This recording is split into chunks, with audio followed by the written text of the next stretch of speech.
shake the whole planet. Y'all about to shake the whole planet. Who are we, Hebrew planet? The Bruce waking up, they can't stand it. Hit one more time, more damage.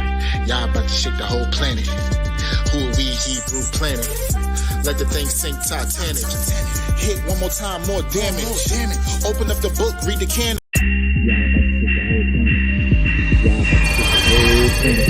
Y'all about to shake the whole planet. Who are we, Hebrew planet? The Bruce waking up, they can't stand it. Hit one more time, more damage. Unity to Space Command. Do you copy? You know CPT is not a thing anymore, right? Well, you would think after eternal life we would have more time in the day, but I'm here, and shalom. Shalom, dear brother. Can we get started?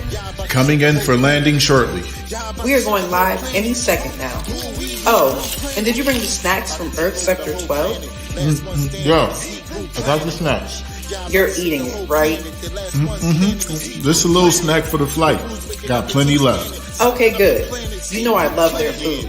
Welcome to Hebrew Planet. Oh yeah. Hope the brothers and sisters are ready. Unity coming in for a fast landing. Got a hangover. Yeah, yes, they lied. The truth won't hide. Our people lack knowledge, so they broke inside. Some really, the ops, they the other side. I prick spirit, got you and open up your eyes. We the witnesses. Open your book and take a look. Yeah, them curses was really a sign. Just take a look and listen. How they treat us, throw us in prison. Women, children go missing. Our sons cry for attention. Swift incision in the back of the neck, avoiding the young. Are we really this dumb, or are we really the ones in the book? Let's open it up and give it a look. The Almighty even say justice and we forsook. We them zombies from the valley of bones. Y'all better lock up your homes, about to destroy all of your thrones. Bet they can't believe it. Yeah, we bet. We all over the news. Give them heart attacks. Hit them one more time, they ain't coming back. Somebody go tell them, yeah, the bruises back. Let the thing shake, Titanic. Hit one more time, more damage. Open up the book, read the canon.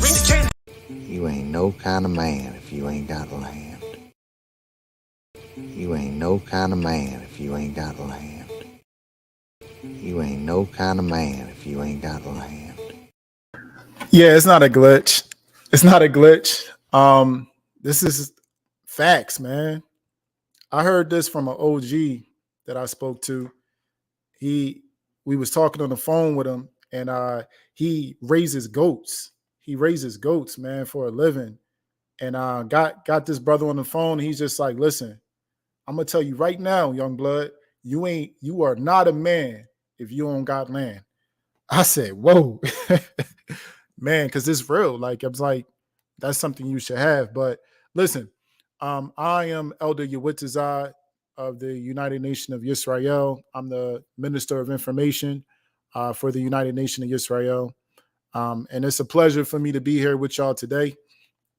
This has been a long time coming. People have been asking about when am I going to go live?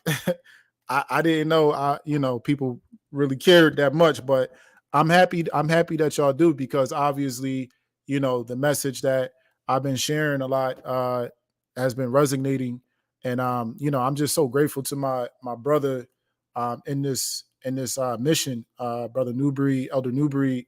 Man, he's been really just trailblazing the way when it comes down to nation building, when it comes down to community building. He's donated his whole entire platform for that very cause. So, what I'm saying, I just want to, give a big shout out to our brother New Breed and all of you that have, y'all the real ones. Y'all really subscribe to New Breed Greenlight. Yeah, y'all the real ones. Y'all the real ones. So, I gotta. We're gonna need some sound effects on that. The real lions is in the building. The real lions is in the building. Listen.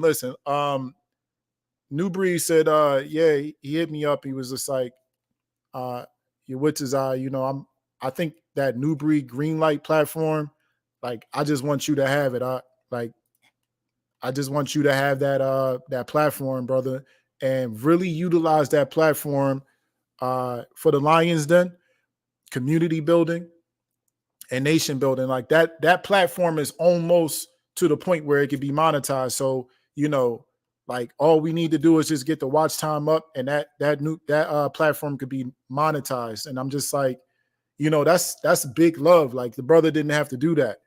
Of course, he's managing multiple platforms as it is. So when he asked me to do it, I'm saying, it's just just a righteous duty, because we know that once this here platform is able to get monetized, then huge portion of those proceeds through the ads and stuff like that, that can go directly to building the stuff on the land that we've been trying to do. And this is like literally the most important thing. Like there's nothing else to be talking about right now, but the communities that we got to build. But yeah, y'all see the title. Y'all see the title. Man, it's definitely one of those kind of titles that make you be like, well, what's going on? 10 reasons why you're not a man. The destruction of masculinity. Yeah, it's real, man. We have been really scammed and bamboozled. We have been scammed and bamboozled, family. They have gotten us so comfortable. They gotten us so comfortable, family, with whatever it is that they want us to have. They got us working and living our lives for them. And, as a man, as a male, I often think about some of these things that I've really been wanting to do, in my life, really want to be able to accomplish in my life. And the one thing that keeps coming up that's frustrating, this is a lot of men will tell you this. A lot of things that comes up is that when I'm trying to do something, or when I know I need to do something, why is it that I have to go to another man in order to ask permission to do it? That doesn't make any sense. Like, I just want to ask this question. Like, if somebody attacks you,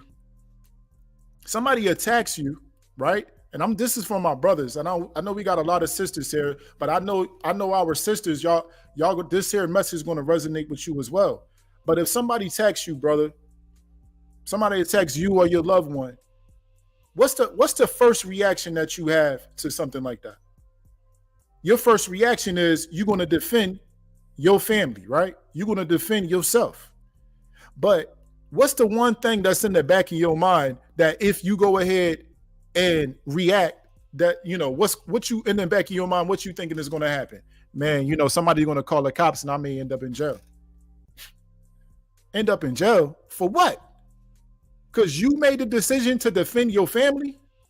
So now what is they would say this, the most mature thing for you to do is just call the police.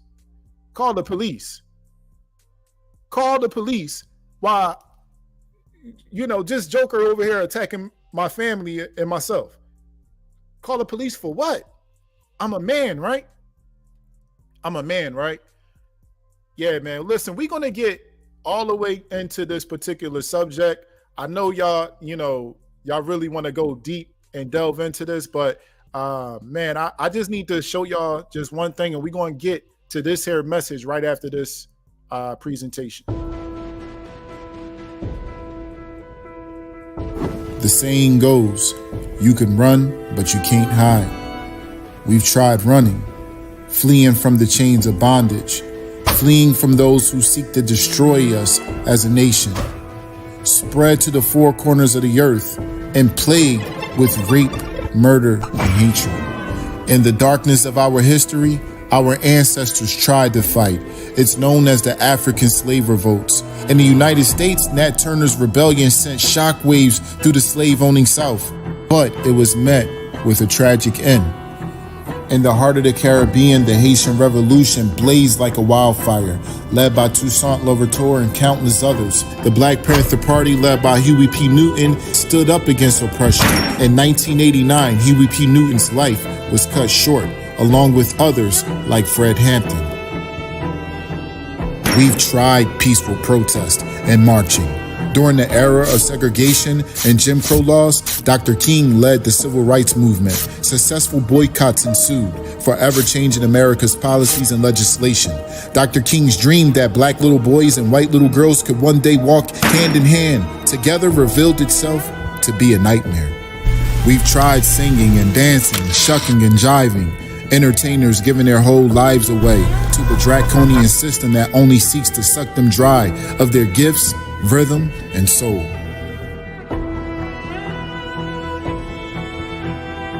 We've tried education, sparking revolutions in science and technology. The fruits of our labor are woven into the fabric of progress, leaving an indelible mark. Yet we have not been able to partake in the fruits of our labor, the primary base for the American pie. Wealth, we tried that too. The very few that have tasted wealth are reminded of their place in society and appear to be forbidden to contribute to the progress of their own. And many promote negative stereotypes that destroy us as a nation. We've tried voting to create a brighter future for our people, but our efforts have been repeatedly undermined.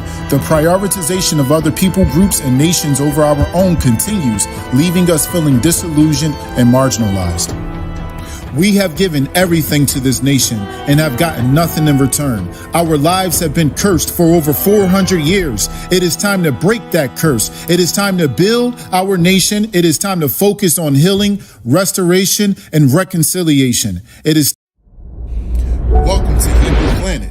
We are the Congregation of the Mighty, and this is the Lion's Den. Brought to you by YahWillGather.us. It is time to unify. It is time to roll up those sleeves. It is time to gather and build. Our nation has spent over 400 years building this nation, a nation the world calls the greatest nation in the world, a nation of our captivity. We have contributed in every way we can with our blood, sweat, and tears. We have built and invented more things than imaginable with little to no credit. We have built this nation only to watch the children of other nations flourish, but not our own.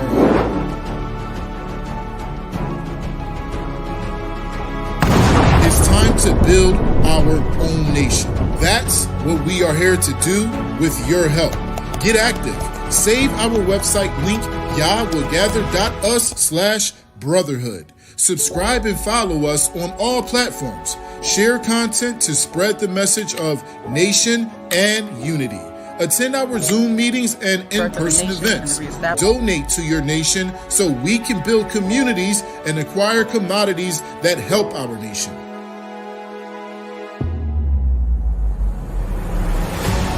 Invite other like-minded brothers.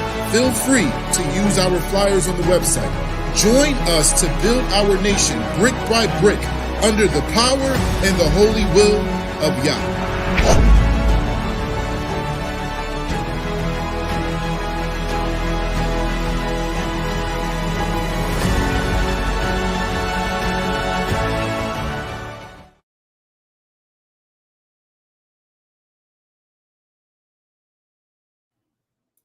Yeah. So, man, when y'all see that kind of imagery there, this type of imagery is really just kind of getting us to focus on independence.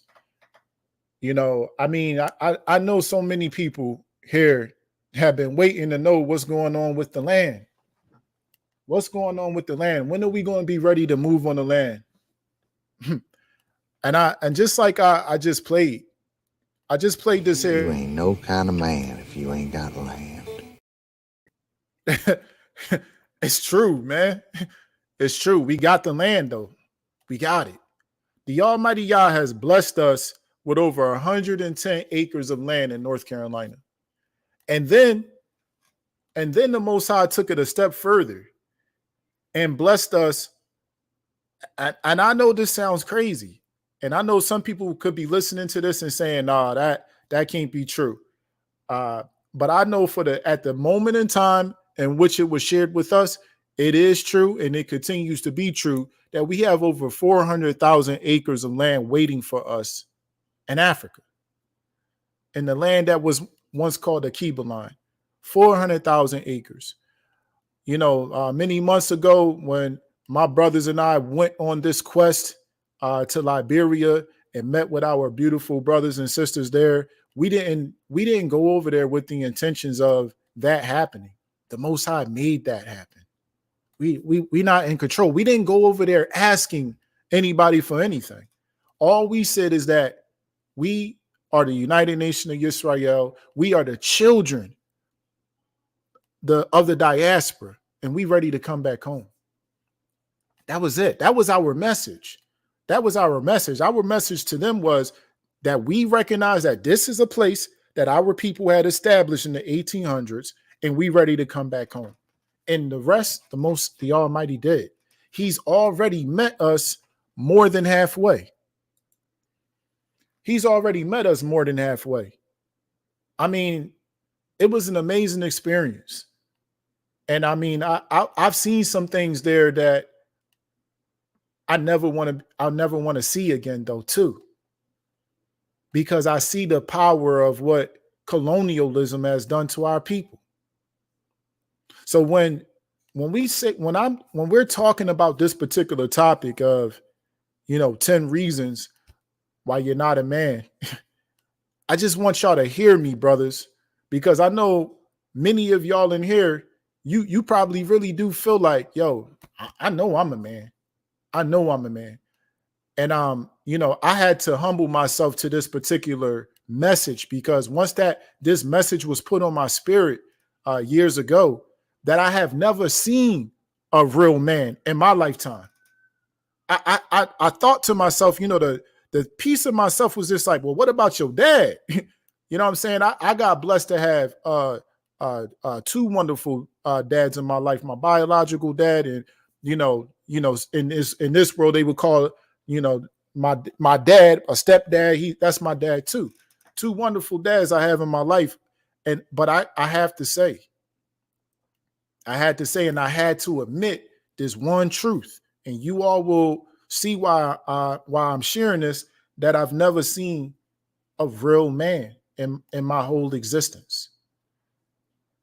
When this thing hit me, it was like an epiphany, man. The Most High, he really just put this on my spirit, man. And he showed me something that I had never even considered before. And it was a question. It was a question that I had in my mind, like, what is the best example of a man that we are supposed to follow after? And as I was reading through the text, I'm just reading scripture after scripture of the Almighty Yah revealing himself to be that man. And then later on, revealing that through Christ. And I mean, my mind was really blown, because there was certain things that the Almighty Yah was showing through the scriptures as I was reading, that he would do that mankind here would never do. This is a man that really takes care of his home, really takes care of his children. This is a man that even after the marriage that is metaphorically talked about through the scriptures, but the way the Almighty Yah talk about it is almost like a literal marriage to him. And we're going to get into a little bit of those scriptures. But I'm just reflecting right now with y'all, reflecting over reading the scriptures when he called Yisrael his wife, when he called Yahuda his wife.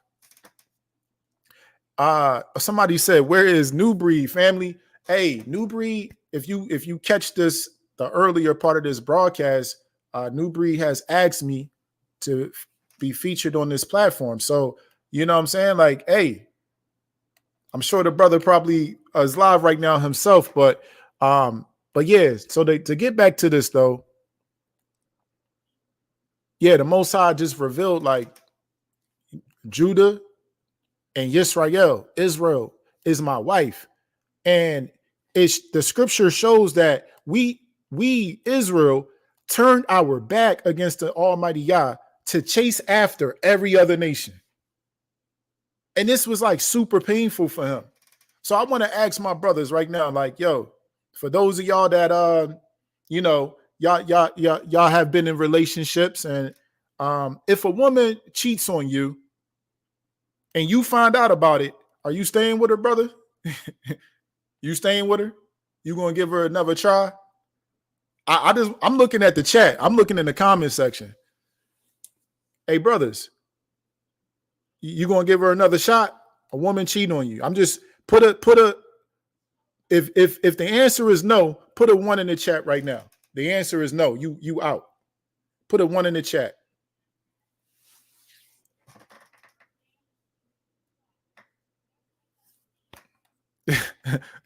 Somebody said some simps would stay. Okay, I'm seeing the ones going crazy right now. I'm seeing the ones going crazy. Yeah. It's like no way, like there's no way you staying in that situation. You out. Okay. Okay. That makes sense. That makes sense. I mean, to me, it makes sense because, like I said, I have never seen a real representation of a man. So in that particular situation, like, I'm gonna just do exactly what everybody else here is saying. I'm out. As a matter of fact, scripturally, if another man goes into your wife, you know what I'm saying, you already know what is the punishment for that. The punishment for that is death. Scripturally, is death. So it's just like cut it off right there. And scripturally, you're not even allowed to be back with that woman after somebody else has dealt with her. But here's what's interesting. Here's what's interesting. The children of Israel, metaphorically, has been called by the Almighty Yah to be his wife, right? And you know what we did? He said that you committed adultery against me. And this is what hit me when I knew. I said the Most High. I mean, clearly it's the creator of all things, but you just see a whole different side of him when you really start to read the scriptures. Like, you really got to go and start reading the prophets, and you really start to see his character, what his name really stands for, his character, who he is. He said, like, you did this to me, but he said, I have a stretched out hand waiting for you to return to me, but you won't return, but you won't come back to me. I said, wait, what? You want us back? And then I thought about it. I'm like, wait a minute. That's us he's waiting to return back to him. That's us, Israel. We are the same ones that committed adultery against the Almighty Yah, and he want us back. But y'all remember when all the brothers was in here like, yo, putting that 1 in the chat, right? Brothers, the Most High is prepared to do something that nobody in here is prepared to do. And I really want y'all to know how deep this really goes. He not only did he say that he with a stretched forth hand is he waiting for us to return to him, but also he said he sits back and he watches us go after other nations, literally for protection, for counsel, for every one of everything. This is like literally it's a part of the curse though too. Because remember in Deuteronomy 28, he says, if you do these things, then these curses shall come upon you. It's built in. It's built in that these curses are going to come upon you. So what was built in? Well, when you go to Isaiah 30, right, it talks about Israel going to the Pharaoh, not the literal Pharaoh, but, figuratively a Pharaoh of a nation, and trusting in the power of that Pharaoh to give you some power, to give you some might in your hand. But remember, the Most High said in Deuteronomy 28 that you're not going to have no might in your hand if you were to do what? Sin against him. If you were to commit adultery against him. See, when he put that separation, he put you out of his house. You see, you don't have no, once somebody kick you out the house and you ain't got no key, ain't no way you getting back in there unless you trying to kick in the door. Unless you trying to you trying to just hop in there and do whatever you want to do. Like you ain't gonna have no might or no say in somebody's house if they don't want you there. So that's what happened. But the Most High said, as he watched us go to every other nation and try to use their might or try to use their power to give us some power, he said, I cry over these things. Have y'all ever heard about the Most High crying? The Most High Yah, the example of a man. Have y'all ever read a scripture about the Most High crying? Yo, when I read this, and I'm giving y'all context as to why I have 10 reasons why you ain't never seen a real man.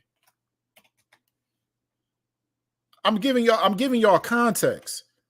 See, because when the Most High said, I just want to pull this up. One moment. When the Most High said, I cry over these things, he was literally sitting there talking about the fact that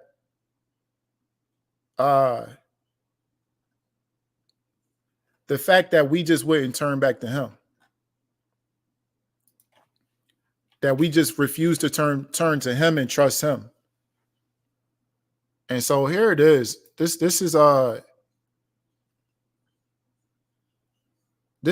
scripture is a trip, man. Okay, this is still showing the other one. Let me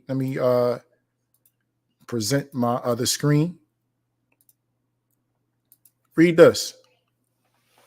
It says Isaiah 30:7, for the Egyptians shall help in vain. So this is not the actual Egyptians. This is Isaiah that we reading right now. This not Exodus. This is Isaiah. So this is after the fact. Israel ain't got nothing to do with Egypt. So the Egypt that's being talked about is a figurative Egypt. It's a nation that we are going to for help. Almighty God said, for the Egyptians shall help in vain and to no purpose. Therefore, I have cried concerning these things. Their strength is to sit still. You see what Yah is saying to us? Like literally, the Almighty Yah is crying over the woman that cheated on him and that's going to other men for everything instead of coming back to him. I think somebody said something about a man that would do that is a simp. I know y'all ain't calling the Most High a simp now. Y'all ain't doing that, is y'all?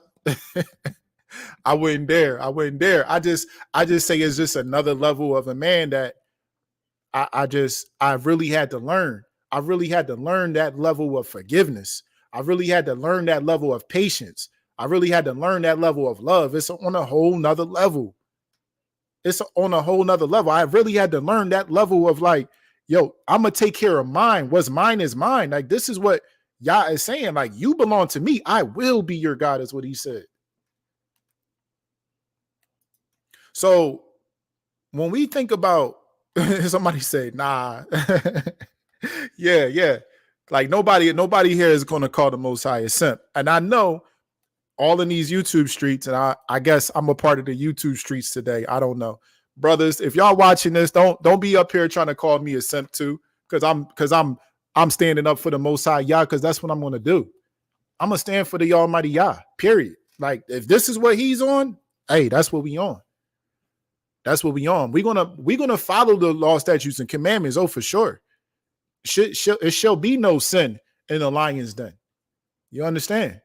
There should be no somebody's wife getting laid with and then expecting that she just going to be taken back.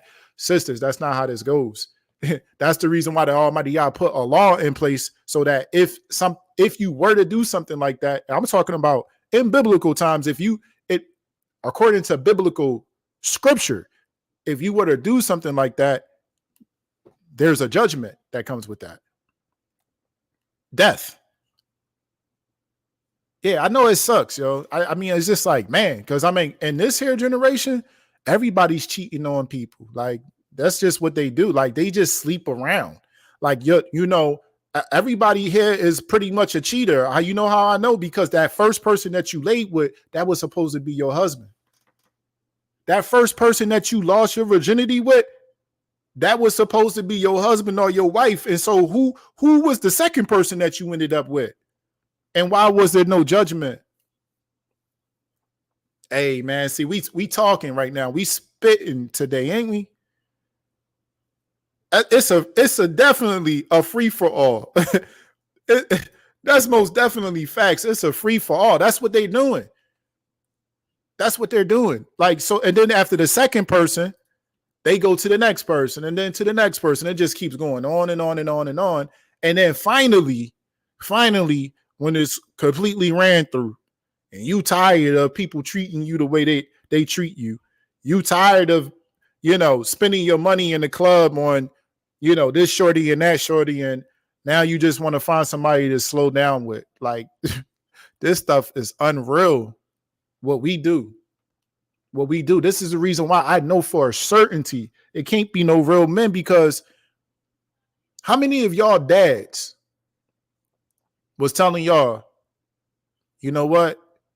As soon as you can, make sure that you prioritize marriage. For those of y'all, how many of y'all had a man in your life that when you was young, when you was a babe coming up, that they was making sure that you prioritize marriage? Nah, I know for a fact that all my old heads, they would, hey man, listen, I'm gonna tell you, just enjoy your life. Enjoy your life. You feel me? Like, don't get all caught up going out here trying to, enjoy your life. You know what I mean? You still young. Like, what kind of advice is that, for real? What kind of legacy are you building doing that? Like, let's be real. I want to ask y'all a question. This is a real question. Put up one in the chat if you really got a lot of respect for people that have been married for, 20, 30, 50 years. Like, you really got a lot of respect when you see them. Put a one in the chat if that's something that you just really respect, just straight off the back. Like, you don't even got to know a whole lot about them. Like, you just see this old couple married. They look like they love each other. Like, put a one in the chat if you really respect that. Yeah, y'all see it. Y'all see it. Y'all see the ones. Y'all see the ones. Come on, y'all. Talk to me. Yeah. I mean, look. It's literally something that look, we got somebody, my grandparents. You see me? You see it? I mean, this is a super respectable thing. Now, let me ask you this. Let's parallel that next to somebody that has been single, for a very long time, but they have, money and, a really nice car, nice big house. They live in the house by themselves. They probably got a little dog or something. Woof, woof. You know what I mean? Like, is it like, do you by default just respect that? You feel what I'm saying? Y'all ain't even got to put nothing in the chat. Like, y'all hear what I'm saying? Like, literally, when you see that, it's just like, oh, okay, that's what's up. That's good for you. That's good for you. Great. What you doing with all that money and that big house and car? Like, why you ain't got no kids? You know what I'm saying? Oh, no, you know what I'm saying? I'm just living my life. You know what I mean? So you just living your life. So you just like, you not with nobody. You don't date. Oh yeah, I date. Oh, okay. So you just living your life. Like, you out here in them streets like that. That's what you doing. That's really what they doing. They out here being a whoremonger or straight out a whore. That's it. So how is that? I just want to know, how is that become the goal? That right now today is the goal. You telling me something that most people in this room right now would see, and then you really by default, you really just don't respect it. It's not really nothing respectable there. Clearly, that person didn't prioritize being in a cooperative relationship and building a legacy. You 50 years old, single, talking about, I'm saying, I'm living my life and I'm enjoying my life. Yeah, I just got back from Hawaii. It's just like, okay, great. What'd you do out there? Oh man, it's beautiful. Yeah, what did you do? I mean, just sightseed. And so you just went on, like, what are you doing? What are you doing, man? It's you and your homegirls just went, you know what I'm saying? All of y'all just went to Jamaica somewhere. It's like 12, 15 of y'all just went to Jamaica, spent up your whole bag, and all of y'all single. Y'all ain't got no husband or nothing. Y'all over 30. Just listen. I want to say, family, this here, what I'm saying, I don't want our sisters to feel bad. I don't want our brothers to feel bad. I just want you to know that you've been scammed. You've been scammed because while you was told by your, your people that was raising you up to just live your life. Meanwhile, Becky and, whatever, the Asian folks and white folks, they all getting married. Tell me I'm lying. It'd be like they just graduated and then like it'd be like 20 years old, 21 years old, they married. 22 years old, they married. They was we ain't gonna lie though, they was being big whores in high school. But by the time they 20, before they 24, they be married. Don't y'all notice that? Put a one in the chat if y'all notice that they be getting married young. Just you look on Facebook, the people that you went to high school with, they just married. It's just like, dad, why did they get married? Y'all so young. No, is us for some reason. We be celebrating nonsense. It's like how are you looking at Becky and Jack or whatever getting married as something strange and talking about they so young? By the time you 25 years old, if your priorities hasn't been marriage and you still not married, something's not right. Something's not right.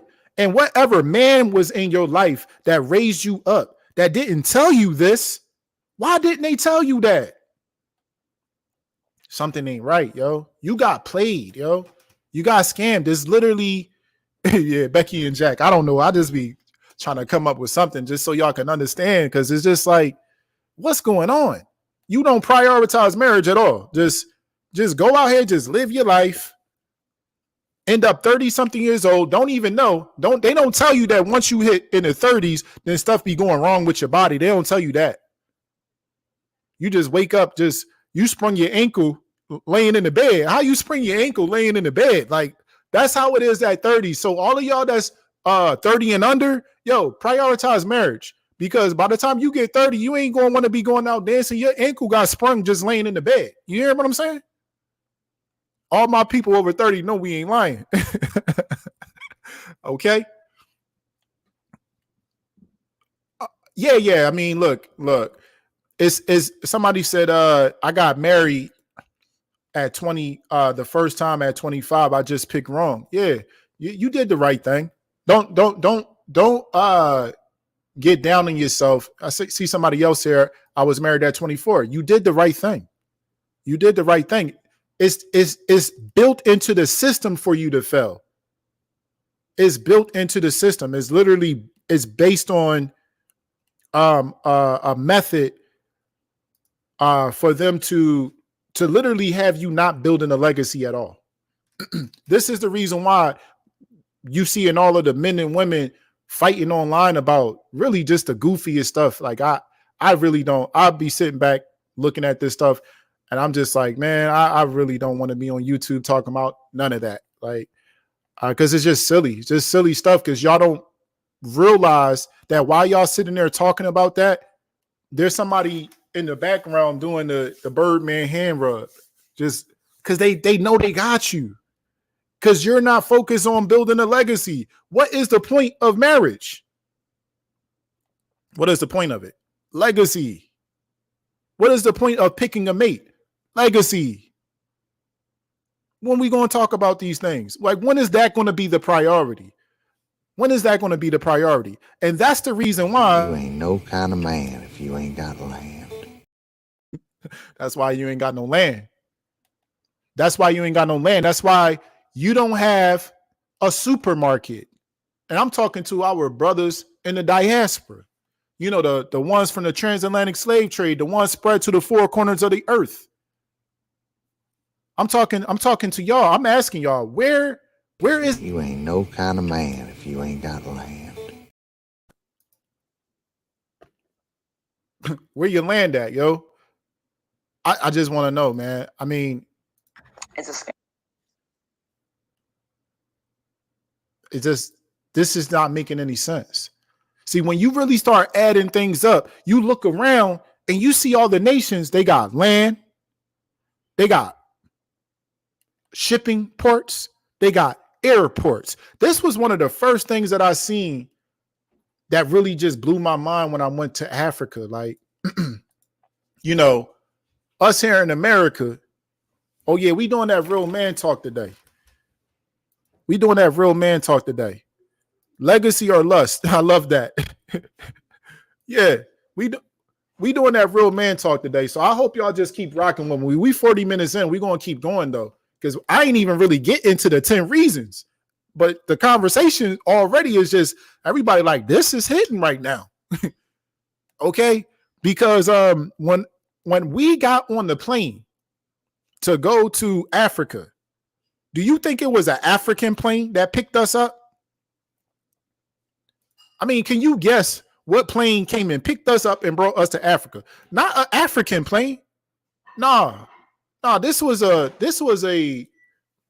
some type of I would say Islamic plane. Yeah, Islamic plane. I got on the plane, family, and I heard I was like, yo, if you would hear this on American Airlines, you would swear it was about to be, you know, somebody with a box cutter running out. But no, this is their airline. And I'm like looking around like, yo, I didn't know what to be nervous or what.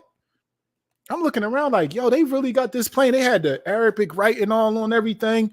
You know what I'm saying? It was decorated like, you know how they pull out the little carpets, you know what I'm saying? And they be praying on their carpet, that little pattern in it. The whole plane was looking like the carpet. I'm looking like, I ain't never saw nothing like this. What is this?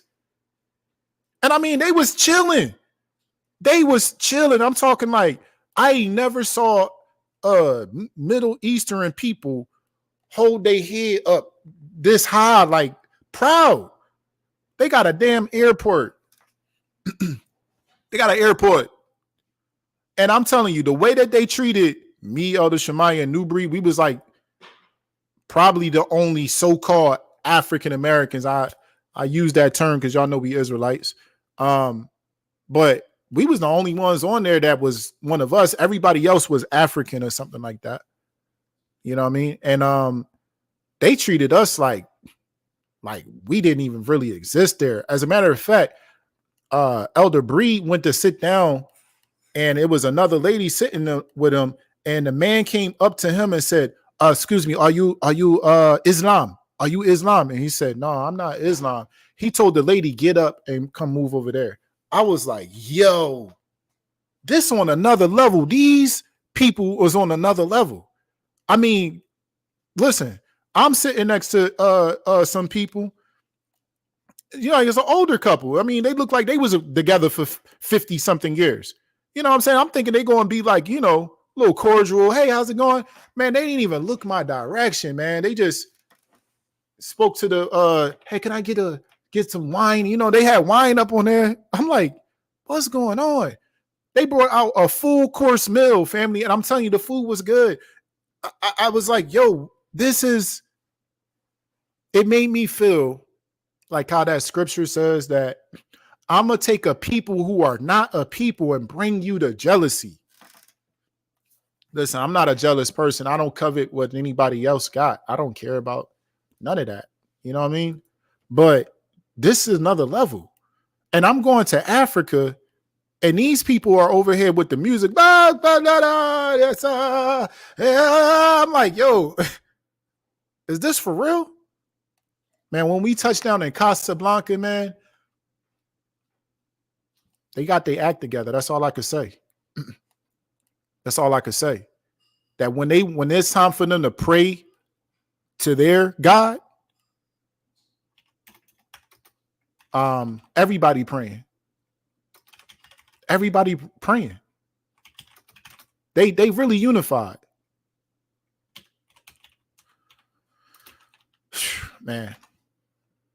It really was heartbreaking, to be honest with you. It really was heartbreaking, to be honest with you, because it made me realize what we lost.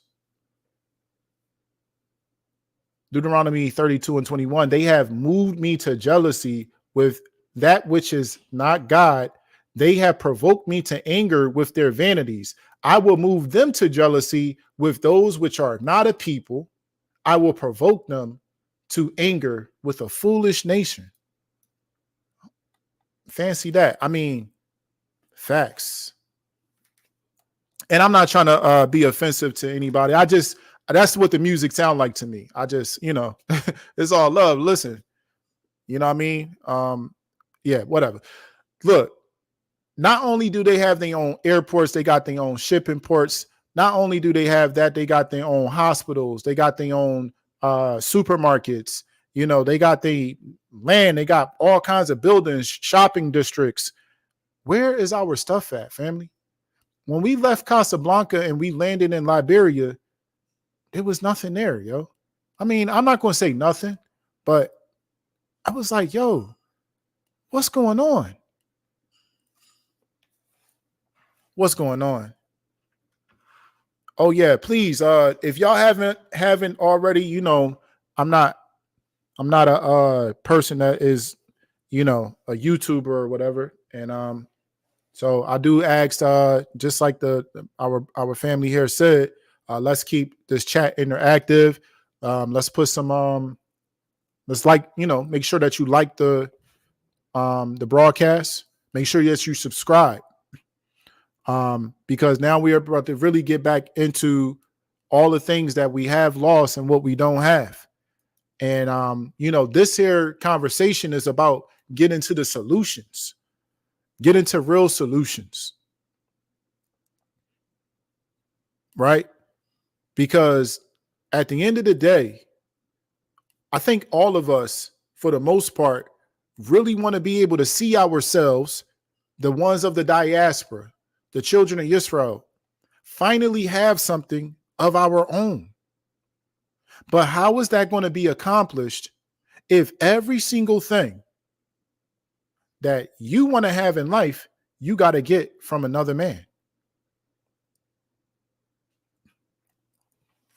Brothers, for all the brothers in here that see themselves as a man, is it not demasculating to have to go to another man for food, have to go to another man for water, to educate your kids? I mean, how does that feel? How does that feel if somebody disrespects you or violates you in some way, causes an offense, that you have to go to another man to solve that problem for you, as if you're not capable? How's that feel? How's that feel, right? That when you're thirsty and you go to turn your water on, and if that, for some whatever reason, that water didn't come on, that who you going to call? White daddy, hey, listen, for some reason, my water turned off. I mean, I paid you, white daddy. Is there any way that you could turn my water back on for me? Yeah, we can go ahead and get that turned back on for you. We'll have somebody to come around. You said that you paid your bill. I do see a balance here of $239 for water. I mean, the water came out the sky for free. Yeah, but we're going to need you to go ahead and pay that in order for us to, man, listen, I'm done. I don't want to go to them for water. I don't want to go to them for water. It's free. It come out the sky. That don't make any sense. I mean, most of y'all here, y'all don't probably know, like, you could literally just go ahead and tap a well. Some people here have had a well. You tap a well, water literally comes out clean, fresh water comes right out of the ground, free. What about this? You hungry, right? Oh man, this one right here really burns me up. This right here really burns me up. You are hungry. Your family is hungry. You go to the supermarket and you looking for the food that you trying to get. And just so happens that the supermarket, they lacking on this on the selection. The food is just not there. Like the shelves are empty. Like y'all remember, when the vid was out, how the shelves was empty, and then you had a lot of our people, the children of Israel, getting online talking about oh my God, they ain't got no food in here. What are we going to do? This is the most embarrassing situation, because there's no way in the world that we should be that dependent on these people that it literally is the end of the world for us if they ain't got no food at Walmart. Are you for real? Like, we really that dependent on them? That we gotta literally, if we can't eat if the supermarket don't got no food, that doesn't make any sense. Whose responsibility is this? I guess who we gonna call when there's no food in the supermarkets? Who we gonna call? Biden? Y'all remember that water crisis? Elder Newbreed and myself, we jumped into action, made sure that we provided for our people. That's what men do. You provide for your people. Ain't no way in the world. See, when it comes down to the things that we need, it seems like we got to continue on going to another man for all that we need. That's literally, that right there, by definition, is what makes you not a man. You see, because we're going to go back to the scripture.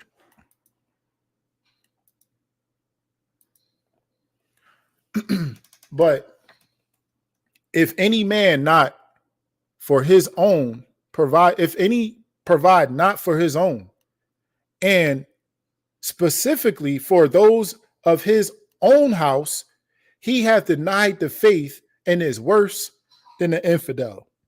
You know what an infidel is? A non-believer. What house though? It says specifically for those of his own house. Are we not the house of Israel? We the house of Israel, right? Who is the head of the house of Israel? If not the men of Israel? Yes, we have a head. We are aware of that. But are we not the head of the house of Israel? Are the men not supposed to lead in the front? Are the men not supposed to provide for the children of Israel? For the women of Israel? That's what we're supposed to do, right? Because if you're not doing it, then somebody else going to have to provide for you and your children, right? For your women and your children, right? And what does that make you then? Does that make you an absentee father? Does that make you a deadbeat? That you're not providing for the house of Israel when you're supposed to be the head? Men, think about it. Think about it. For whatever reason, whatever is the reason that we can provide for our house, we need to fix that, right?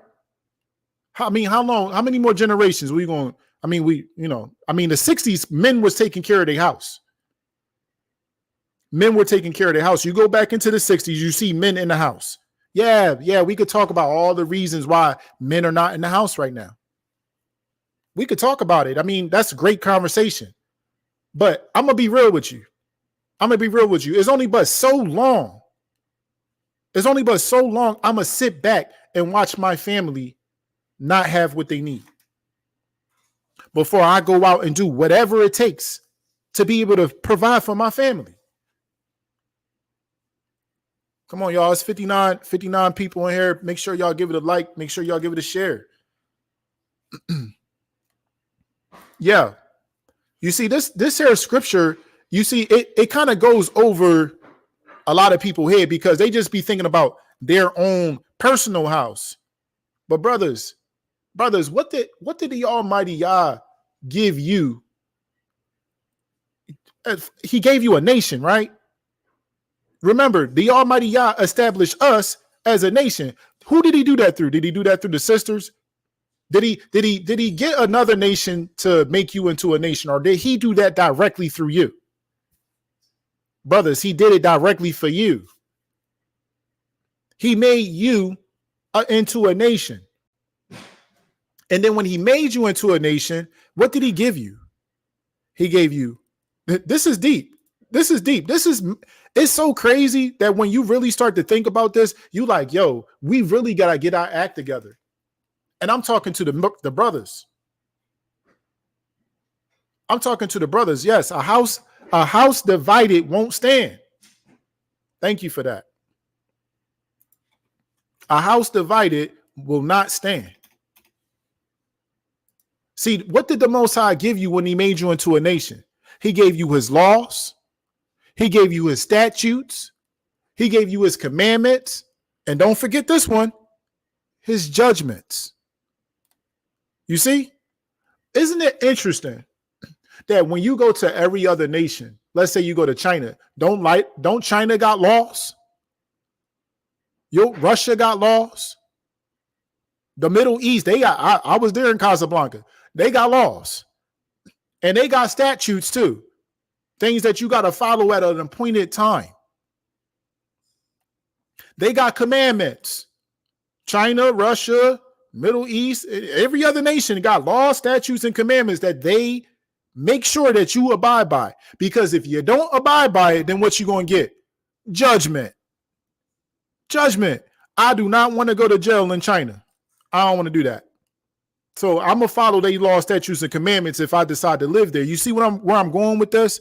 Where are your laws, statutes, and commandments, family? You ever think about that? You ever think about the fact that if anybody was to break your laws, statutes, and commandments that the Almighty Yah has handed down to the men of Israel, guess what's going to happen? Nothing. People out here committing adultery every single day. What happens? Nothing. But if you break these people's laws, what happens to you? They're going to give you a citation. They're going to put you in jail. They can even give you the death penalty, can't they? Yeah, bro. We're going to talk about that. We're going to talk about Palestine attacking the Israelites. That's a great topic to talk about. Yeah, I mean, it's things that is all over the internet, right? I mean, but if my house is not in order, my house is not in order. The roof is falling apart. The door is hanging off. The cabinets is falling apart. There's no food in there. There's holes in the floor. This is our house. It's the house of Yisrael. But for some reason, I mean, we all in the house. We all live here in this house. It's all jacked up. But for some reason, we keep going outside of the house and worrying about and focusing on everybody else. Like this, I want y'all to imagine that. Like you got real problems in your house. Like you got real problems in your house that like, yo, this stuff right here got to get situated and solved. And, you know, your little brother or your sister or your cousins or your neighbors or somebody, they down there fighting down the street when they should be at home focusing on home. You dropping everything and you just running down the street. You like, yo, why was you even down there anyway? Why are you down there? Can you listen? I listen. We're going to take care of that, but there's some things at home that we got to take care of first. We got to get on one accord. So yeah, I mean, I definitely see, you know, a lot of the conversation about the whole Palestine attacking our brothers out there. I got a lot of love for our brothers out there. Listen, you whatever you are with a camp, you whatever you are Israelite, yo, we got love for you. But the thing is, family, the scam. You know what the scam is? The scam is somebody, and you got to pay attention to it. Somebody is sitting back in the cut, doing the Birdman hand rub again. Just like, yeah, let them fight. Yeah. Like, are y'all peeping this? I'm gonna just say this, and we just had a whole conversation about this in the Lions Den. If it looks like a scam, if it sounds like a scam, and it may not be a scam, but guess what? It might as well be a scam because it just feel like that. When we're looking at this whole thing, like, yes, it may be a real situation that happened, and like those brothers there, you know what I mean? I know for a fact that those brothers be preaching out there all the time. There's no reason that they should have got somebody should feel so comfortable to just jump up and beat on you like that. You know what I'm saying? Or think that they could beat on you, because our brothers was throwing hands out there. But yeah, it's definitely a masquerade, ain't it? It's like it looks like a show. But who's orchestrating this show? You see what I'm saying? Who's orchestrating it? And when you really start to think about the orchestration of the whole thing, of the whole matter, it's almost like you have to get to a point of like, man, I think that this is a setup. And since it's a setup, I'm a sit this one out. But when you sit it out, then where you going? What you doing? You sitting it out to do what? You sitting out to do nothing? Because you know it's coming to your doorstep next. Do you really think about all of the stuff that has taken place over since the pandemic? I mean, everything has ended up right back at our doorstep. Remember, it was just a Chinese pandemic. Remember that part when it was in the news that it was just a Chinese pandemic, right? And then we were saying, hey, look at us. We got melanin. We not getting sick. Hey, we was dancing. We was putting all kinds of memes. I know y'all remember this, right? But then it turned around and they said that black people was the number one people getting the vid. How, man? This thing, it started in China. How it end up in the hood? I just don't get it. That's for a sign, family. You see, the Most High, he don't lie. He don't lie. That's Deuteronomy 28 and 46. It's for a sign. All these things shall come upon you for a sign. Right? Let's talk about this. And this is why I'm saying that it's more important for us to focus on our house. Because when you stop focusing on your house, then you're going to keep on falling for the scam that they just keep throwing upon you. And so the next thing that happened after that, after the pandemic thing, right? It was the George Floyd situation. Y'all remember this, right? I mean, I saw so many of our people jump up. They were so happy. I mean, they were so happy to finally say, you know what? We're going to take a stand. We're going to take a stand and we're going to march in these streets hand in hand with Antifa. You see that? You see how they flipping on you like that? We're going to get out here and march in the street hand in hand with BLM, and y'all already know what they about. If you know, you know. I don't got to say it on here. You know what I'm saying? This is my brother's platform. I'm trying to keep it clean over here. You know what I'm saying? Y'all know what the agenda was behind BLM. And literally on their website, they said that their mission is to disrupt the nuclear family. You know what a nuclear family has, a mom, a dad, and a child. Yeah, they said they're disrupting that. But we out there hand in hand with them. As a matter of fact, how did they even get in the front of the whole conversation anyway? They just moved themselves there. Remember, it started out as just young black people, so-called black people. I don't even like to use that term, black, because it's literally the worst defined word that you can use. But young people that went out there and started tearing stuff up. Next thing you know, here come BLM jumping in the front, start speaking for the people with a whole agenda. And then you would think that in that there, remember, this is us talking about focusing on home. You see, we get played every time. We get scammed every time. We stop focusing on what's important, right? You would think that they would push some type of legislation to make sure that you have more rights, right? And maybe a cop just can't just come up to you and kill you. You know what I'm saying? You would think that would happen. Everybody was waiting for that to happen. But what happened instead? Stop Asian hate. Y'all, don't sit there and act like y'all don't remember that exactly what happened next. Stop Asian hate is what happened next. Like, yo, what happened? What happened? So we just the ones getting all the vid, and now it's legislation against us talking about stop Asian hate. Am I missing something?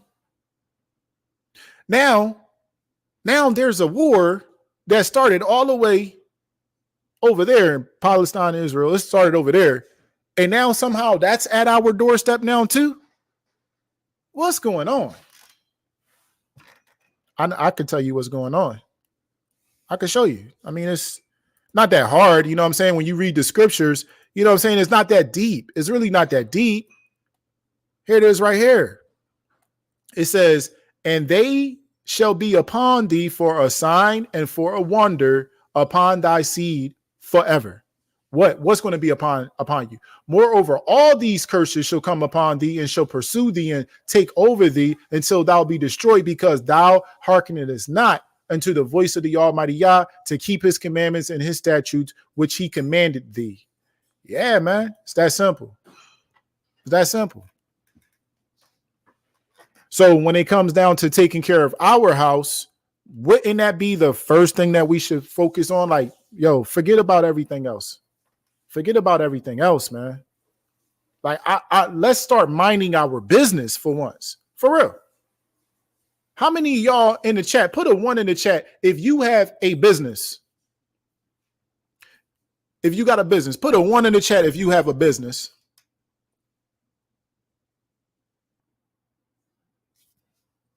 I'm reading some of these comments.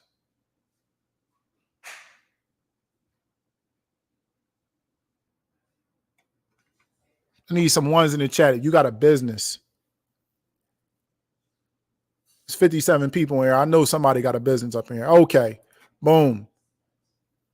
Boom. Boom. We got people in here with businesses. You see this? You see this? I want y'all to see all of these people in here with businesses. So I want y'all to, I want to just be clear. When I say mind your own business, is it for those of you that have a business, aren't you wondering why your own people don't support your business? Don't you wonder that? Don't you wonder how is it that our people would literally break their neck to go spend their money with somebody else and not come and spend it with you? It's just, you see what I'm saying? It's covetousness. That's what it is. We covet what the other nations have. We refuse to support our own. We refuse to mind our business. All these people in here with businesses. Why we don't support them? We got the infrastructure for it now, utilizing love notes. Hey, listen, Elder Newbreed, he got over 100,000 subscribers on his other YouTube channel. And he asks every single day for people to go and subscribe to his Love Note website. And that Love Note website supports our businesses. Our businesses. And guess how many people have actually subscribed to that? Less than 3,000 people out of 100,000 people. It's amazing, yo.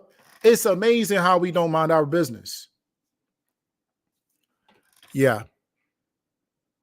Listen, I'm going to get to some of these 10 reasons. 10 reasons you're not a man. And we just went over a bunch of them. Men, plain and simple, if you got to go to another man, you got to go to another man for the basic necessities in life. You're not a man, yo. And that should make you feel something in your chest. That should make you feel something in your chest. That should make you want to change that immediately. Because I mean, when the Most High dropped that on me, like all I want to do is change that. I don't want to go to anyone else for anything.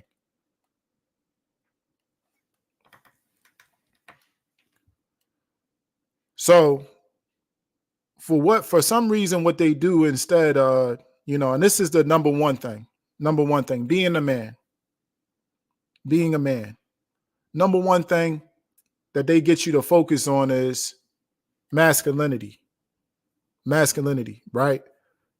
This is a part of the scam. These are, a lot of people, they're not men, they're males. You're just a male. You're just a male, and you're trying to assert a level of masculinity, a pseudo-masculinity. We're gonna talk about it. It's about being a man is about embracing profound responsibility of leadership with humility, love, and wisdom. That's what being a man is. That's what our Father shows us. How do I know that? Because our Father shows us that. Our Father shows us that. There's no man here on this planet that has done that. There's no man on this planet that has done that. You want to know how the other nations have become successful the way that they've become? Let me show y'all this real quick.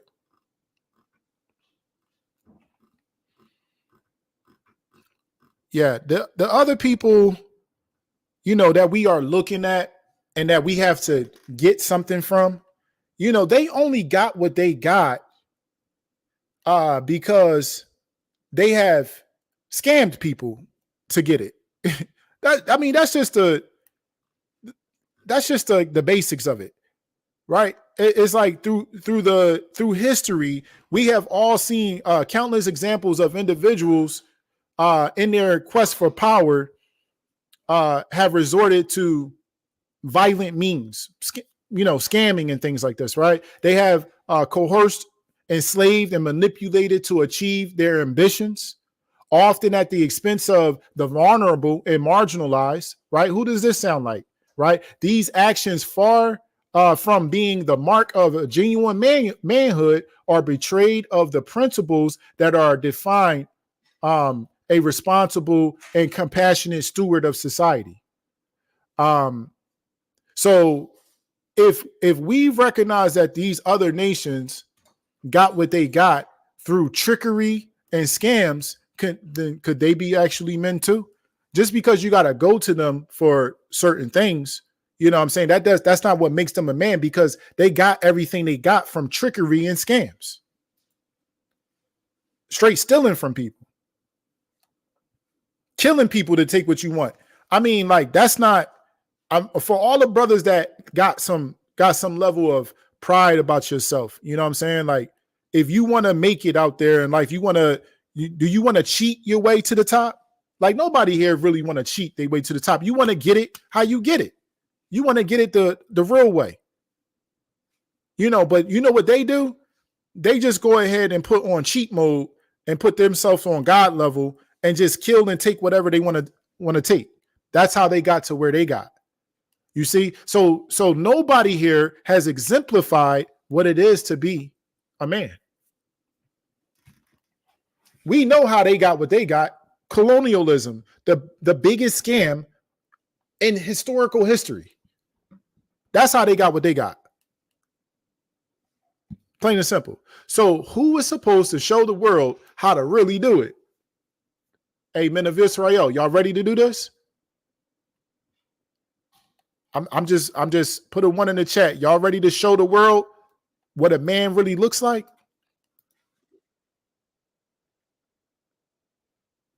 Yeah. We ready to show them. See, because they've really been waiting. You know what a cheater, somebody that cheated their way to the top, they know the real ones out there that really can do it off of the muscle, just right out of the pure strength from nothing. They are so afraid of you. People that cheat, I know y'all know what I'm talking about. Like, it's people out there, like you playing basketball, somebody just cheating, the referee got, you know what I'm saying? They literally are afraid of you to play a game with you on the even playing field. But I just want to let y'all brothers know, it was never supposed to be an even playing field anyway. It was never supposed to be that. You know why? Because you're player one. That's a whole nother conversation. And this here game, this here whole thing, what do y'all think all of this is? You just think that this here is this not technology? Your whole life in existence. You know what it is? It's eternal technology. The Almighty Yah is the top creator. And what he has created is a technology. And he made you player one. So it shouldn't be a surprise if the whole game is against you. Yeah, they going to cheat. But you got to show them how to win. You got to show them how to win. You're player one. See, but if you have only focusing on the silly parts of the game, for those of y'all brothers out there that played Super Mario growing up, y'all remember you can be on world 1, level 1. You know what I'm saying? And most people never got past like world 1 or 3, 1, 2, or 3. You never got past that world. You just enjoy playing around in that, and your focus wasn't to beat the game. You see, their whole strategy is to brainwash you into believing that there's no way for you to beat the game. You see, when you play a certain games, the strategy of the game is to keep you playing the game. So they'll send all kinds of bots your way, NPCs your way, challenges your way, missions your way. You just going along with every mission, and you dealing with every challenge that comes your way. You never going to get to focusing on beating the game. Brothers that play video games, y'all know what I'm talking about. That's not how you win the game. Sometimes you just going to have to say, you know what? Forget about all of the villains on this board. I'm just trying to get to the end. It's distractions. That's right. It's distractions. Men of Yisrael, are you ready to win the game? Like, y'all got all the tools necessary. We got 110 acres of land in North Carolina, 400,000 acres in Africa. We got our own currency. We have our own nation. Like, what more do y'all need? Do y'all need a golden ticket? I mean, we've been talking about, hey, show up on the Lions Den, brothers. Newbury been talking about show up on the Lions Den for a year. You don't know how on average, hey, sisters, I'm going to show you how serious our brothers are. And, you know what I'm saying? Like, much love to all our brothers that show up every Thursday at 6 p.m. Hey, sisters, y'all want to know how on average, how many brothers show up out of 100 million subscribers on Newbury's platform? 30. They not ready to get out of here, yo. They ready to stay on level 1, yo. These is level 1 players. Like, I'm convinced, like, the 1/3 thing, that scripture just so real, man.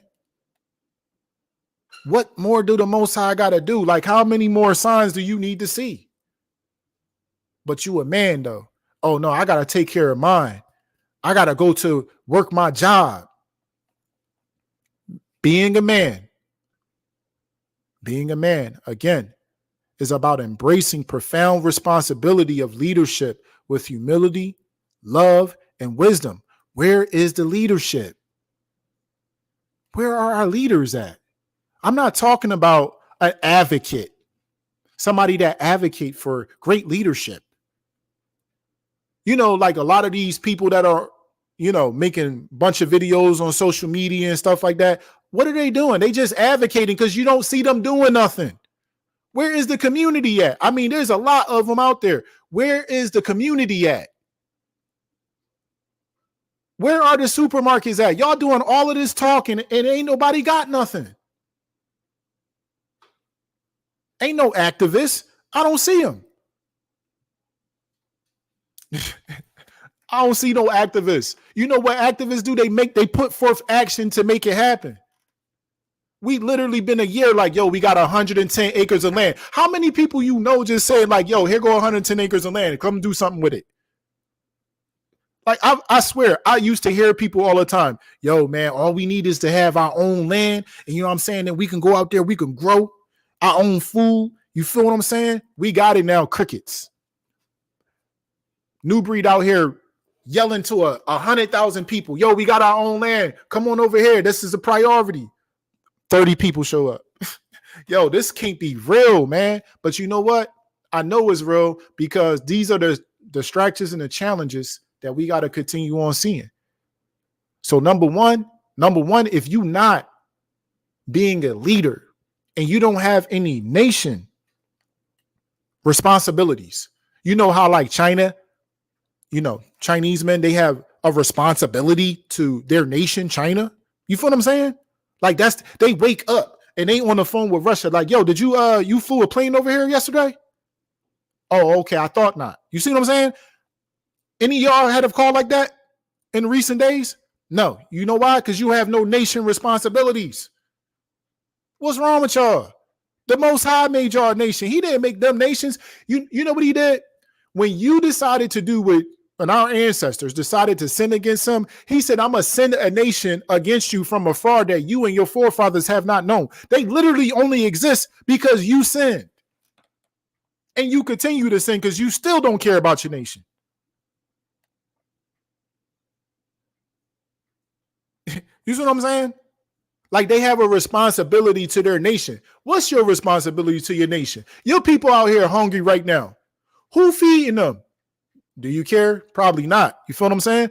So we as men must aspire to embody these qualities as we navigate the complex tapestry of life. Yeah, it's complex. It's hard. Like, why is it supposed to be easy? I don't get that. But you know what? I think that we rather easy mode. See, that's what I've been seeing. I've been seeing a lot of, I used to play video games back in the day. I don't got time to play video games anymore because I'm seeing that this right here is the game. The game is beating this thing. But when I used to play the video games, I was like, yo, I'm going to have to go on hard mode. You know what I'm saying? Because I really want to be good at this game. Nah, brothers out here going straight easy mode. They like, yo, if I want water, I'm not going to dig a well like my ancestors did. I'm going to go to another man and have him give me water so I could just turn a faucet. Wow. If I want food, you know what I'm saying? I can just go to another man's supermarket, which is actually a laboratory, you know, pharmaceutical industry. And I can go to, I might get sick from it, but at least they got my meat already sliced up in perfectly little pieces. And they just, you know what I'm saying? You just might have to pay $11.99 for it. They perfectly sliced up your meat and wrapped it up in a little plastic. And hey, delicious. This is food for your family, right? You ain't even see a body. Yo, where is the animal at? You don't even know what you're eating for real. I mean, it could be human flesh for all we know. Do you even know for real? Like, I mean, I'm pretty sure y'all been looking on the internet, but I guess it's more important to keep the thing on easy mode and then just look the other way and say, and blame it on them. Oh my goodness, they poisoning us. They doing stuff to the food. Can you believe this? Yeah, I could believe it because look, who wouldn't do it? You stupid. You're stupid. Who wouldn't do it? I mean, like, come on. Like, they're your enemy. Of course they're going to do that to your food. Duh. Like, what are we doing? It's like when you really start thinking about it, it actually kind of funny. You're like, oh my goodness, can you believe it? They put in chemicals in the water to change your genetics and to make you, want to go that way. Man, that's messed up. Why wouldn't they do that to you though? They're your enemy. Like, duh. Like, of course. Go dig your own water well, bro. What are you doing? Why are you worrying so much about somebody else's water? Let them drink that water. That's theirs. Let them eat that perfectly packaged food. That's theirs. Like, why do I care? Why do I care? Why should I care? Oh my goodness. I can't believe it, man. I'm out here working 40 hours a day, 40 hours a week. Excuse me. I'm clowning because it's really actually funny. Like when you really sit back and think about it, when your eyes is way too open, like you really see the whole thing. You really see the whole play. You see the whole play, like broad daylight. I'm out here working 40 hours a week. I got 2-3 jobs. I can't afford nothing. Okay.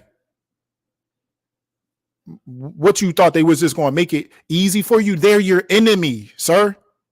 They're your enemy. Why are you so worried about living in their community? Why are you so worried about working for them? Do you think that if you work a little bit harder that maybe they're going to give you they're going to make you the manager or something one day? That's what you thought, right? You like, yo, I'm going to work real hard. You know what I'm saying? Like, yo, they need me. They need me. Man, they don't need you. They will fire you tomorrow and hire somebody that same day. They don't care. They don't care because the mission is not about keeping the business operating smoothly.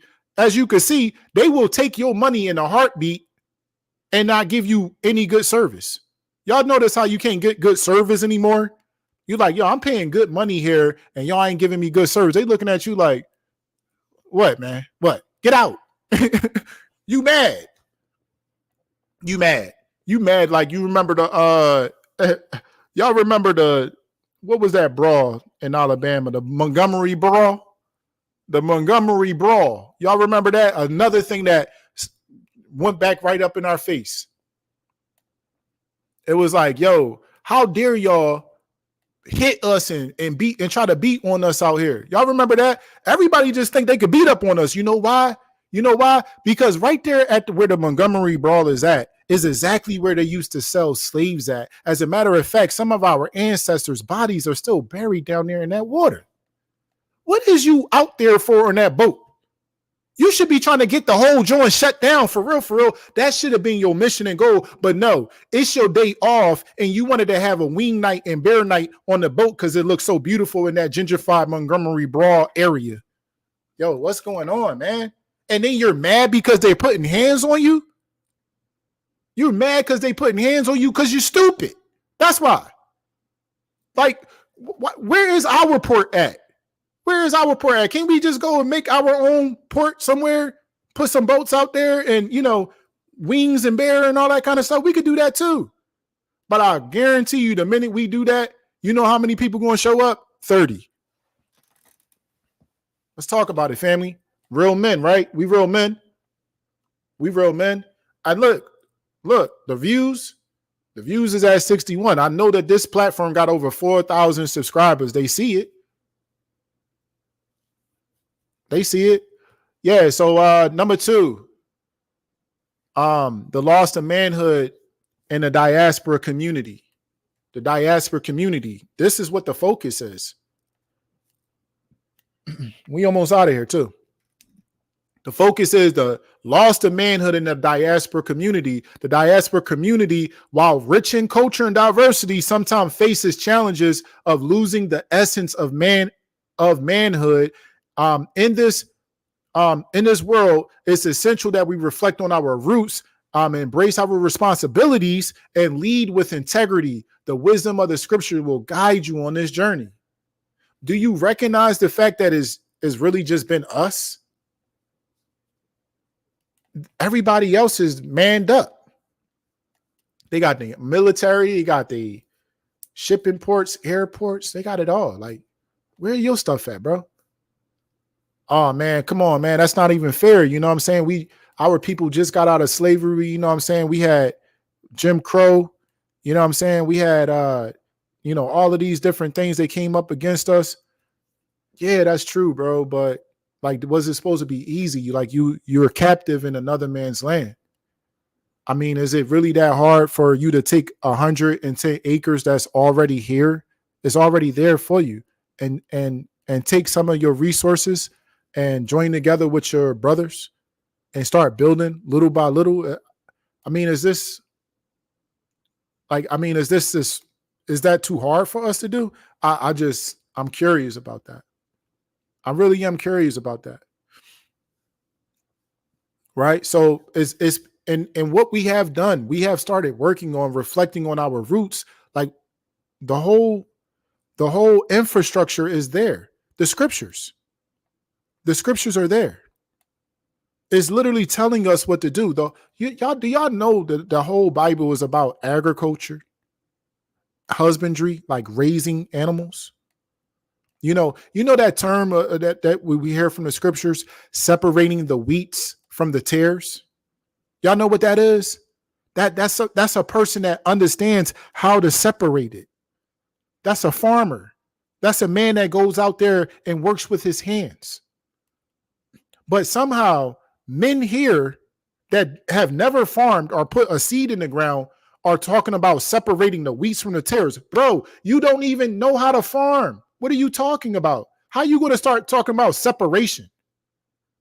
That was the Most High talking about you. He's trying to go. He is the one that's going to be doing the harvest. Yah is going to be doing the harvest. You ain't harvest nothing. Never one day. What did you harvest, bro? You planted a lemon seed that one day, and you know what I'm saying? You planted a llama bean in school because the teacher told you to do it. White mommy told you to put the seed in the dirt. Yeah, that's spring. Yeah, you see that? You took that plant home, that joint died. And you ain't never planted nothing after that.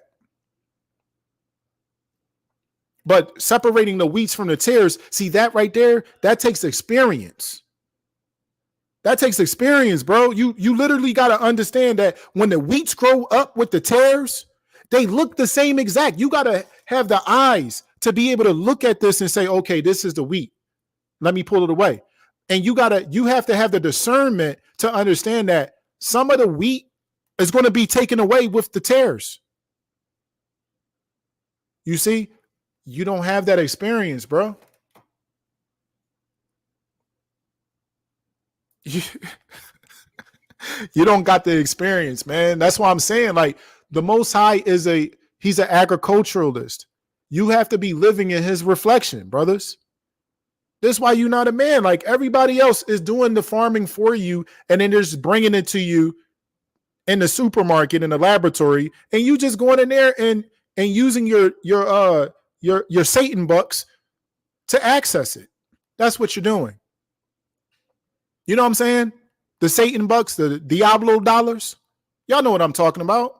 The ones that you got to go work for the devil. You got to go work for him. You got to sign a contract. You know, y'all know what I'm talking about. The application, that's what they call it. The contract that you got to sign with the devil so that they can give you Diablo dollars, right? And so that you can go into their stores and buy their food, buy your food from the devil. And then you mad because they poisoned your food. Man, this is why they had to get me on YouTube, y'all. This is why they had to get me on YouTube, man. I didn't want to do it, man. Trust me, everybody that knows me know Elder Yawitz I didn't want to do no YouTube, man. Because they're going to kick me off of here. They're going to ban me from this platform. But that's okay, because it's theirs. Let them have a platform. We got our own platform. You ever remember, Yahweh gathered us? We got our own app there, too. We can go live over there, too. So I'm good. I don't care. I'm just going, out of respect for my brother, you know what I'm saying? I'm trying to, I'm just trying to simmer down a little bit. On his platform that he blessed me with, so I'm going to walk with wisdom on this platform because we could use this platform to get some Diablo dollars, and then invest into some lumber. We can invest into some machinery. You feel what I'm saying? And then what we do is we take that lumber and that machinery and then we start building houses with our own hands, right? And then we start working with each other and for each other. And then we don't ever have to access Diablo dollars again because we'll just use love notes. You see what I'm saying? See, this is the kind of thinking you got to have when you really want to activate manhood. Instead of doing the number 3 thing that is the issue, pseudo-manhood. Pseudo-manhood is the facade of strength and dominance, often masked with insecurities within.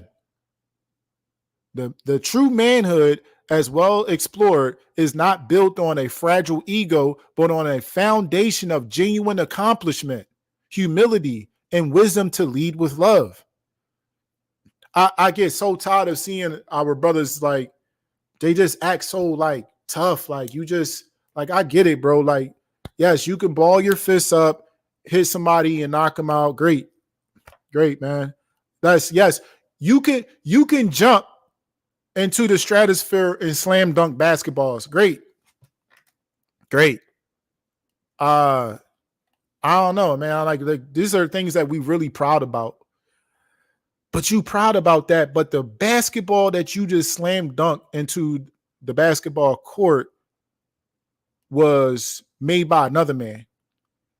Like, where is our basketball company at? Where is our NBA at? Why are you with the NBA anyway? Why are you with them? Why y'all got, between y'all got billions of dollars and y'all choose to go work for them? That's why when our the basketball player that they was talking about was anti-Shemitic, y'all remember when they was talking about him?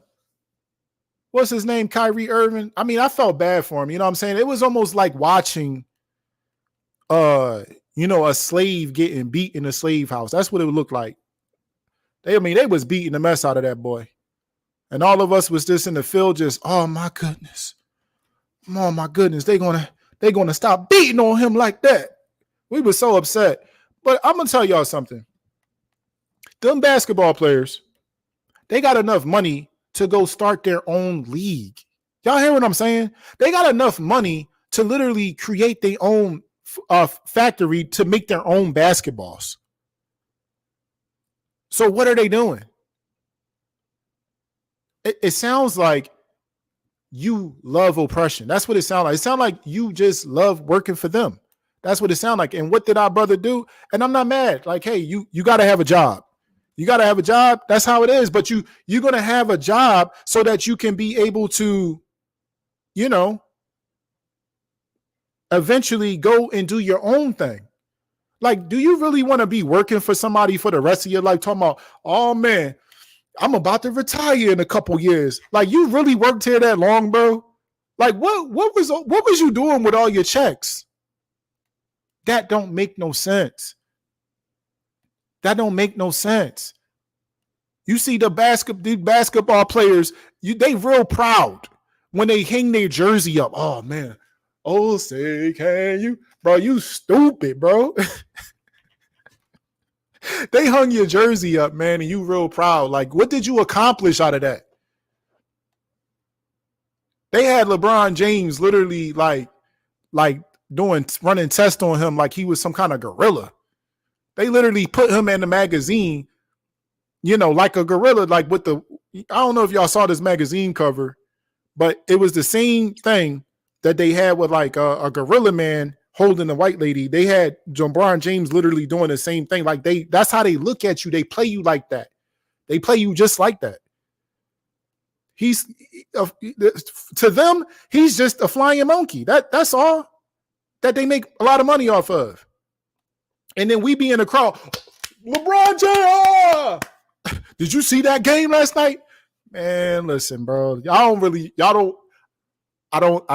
want to disrespect my brother's platform. So, there's some certain things that I'm just not going to say, but I'm going to just kind of speak, around the lines. But I'm not going to be screaming the man's name ever. You never going to hear me screaming the man's name. Yeah, huh? You never going to see me walking around with a shirt, a jersey with another man's name on it. I'm not doing it. I'm not doing it, man.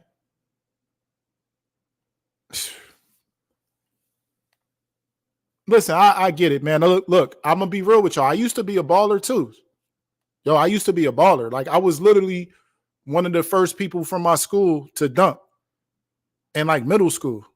I used to be a baller. I used to play football. I used to enjoy that. You know why I enjoyed it? Because I knew I could be the best in the game. I just wanted to show that I was the best.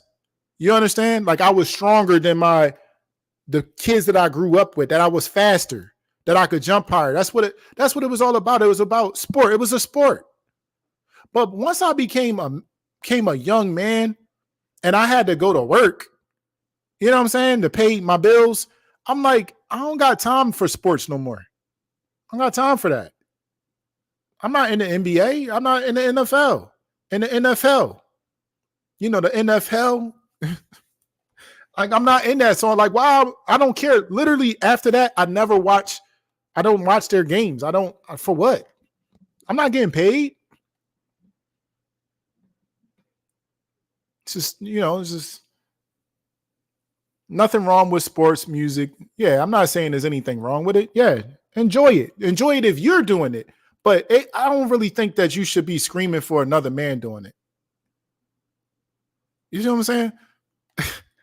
My wife get mad at me. She just like, I'm gonna need you to upload your music because it's not right for your wife to be listening to another man's music. You're right. You're right.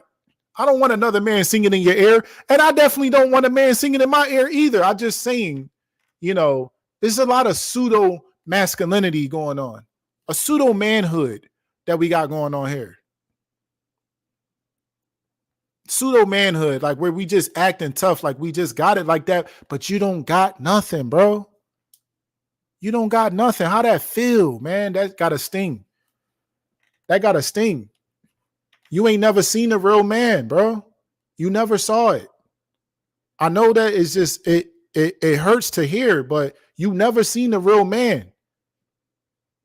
Nobody in your family. You never seen it. You know why? Because if they was real men, they would have walked in the likeness, in the image of the Almighty Yah, and accomplished the goals that the Almighty Yah had designed for us to accomplish. Literally laid it out. They would have walked in the image of the Almighty Yah instead of walking in the image of the beast.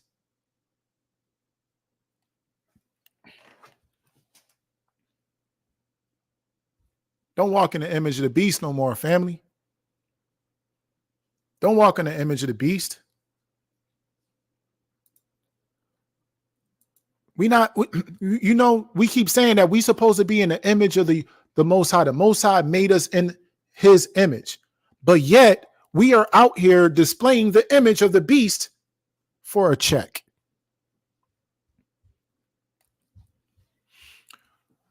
Pseudo-manhood. All that macho stuff, you could kick that out the window. I don't care about nobody acting tough. I really don't. The first thing I think to myself, where's your supermarket? You're not tough, bro. I don't care about any of that. I don't care that you work 3 jobs, bro. I don't care. Where's your business at? Where's your business at? You've been working 3 jobs, but you don't have a business yet. And I'm not saying that it's something wrong with a brother working 3 jobs. It's just that work those 3 jobs and then go get some land, brother. Work those 3 jobs and then go, get some chickens on your land. Work those 3 jobs and then, start building some livable structures on your land. Work those 3 jobs and then go, put some agriculture on your land. Work those 3 jobs. Those 3 jobs. Start building up some houses on that land. Start renting it out. Work those 3 jobs until those 3 jobs, you ain't gonna have to work them no more, and then people gonna have to come work for you. That's all I'm saying. That's all I'm saying. Because it's about being a husbandman. Drawing from the scriptures, we'll delve into the concept of being a husbandman. This term conveys the idea of nurturing and cultivating, much like a farmer tending to his land. The Most High is the ultimate example of a husbandman. Are you following that?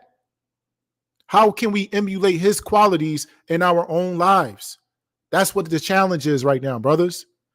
The challenge is not getting fresh, getting chains and all kinds of sneakers and like that's not, bro. Anybody can do that. Anybody can do that, bro. Like y'all really think that this stuff is like the greatest thing ever. Like anybody can do that. And you know the people that can do it the most? Bill Gates, and he don't never do it. You see what I'm saying? Like them dudes don't ever do it. Why are we doing it? Why are we walking around talking about Versace and Gucci? Like, why are you wearing that? Why are you wearing the brand? Did your ancestors get branded enough? You know, you really start to think about wearing the name of, you know, your oppressor and being proud of it. Isn't that Stockholm syndrome? You know, like our ancestors, they had tags on their clothes. Those tags that was on their clothes, they had the master's name on it. Yeah, y'all know what I'm talking about, right? Come on, man. Come on. Let's be husbandmen. Let's be husbandmen. Because if you're not, then you're not a man. I mean, we covered it. We covered it before. This is the fifth thing. And we opened You up. ain't no kind of man if you ain't got land.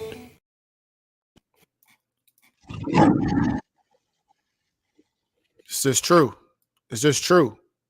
Okay? You're not a man if you don't have land. This bold statement serves as the foundation for our discussion.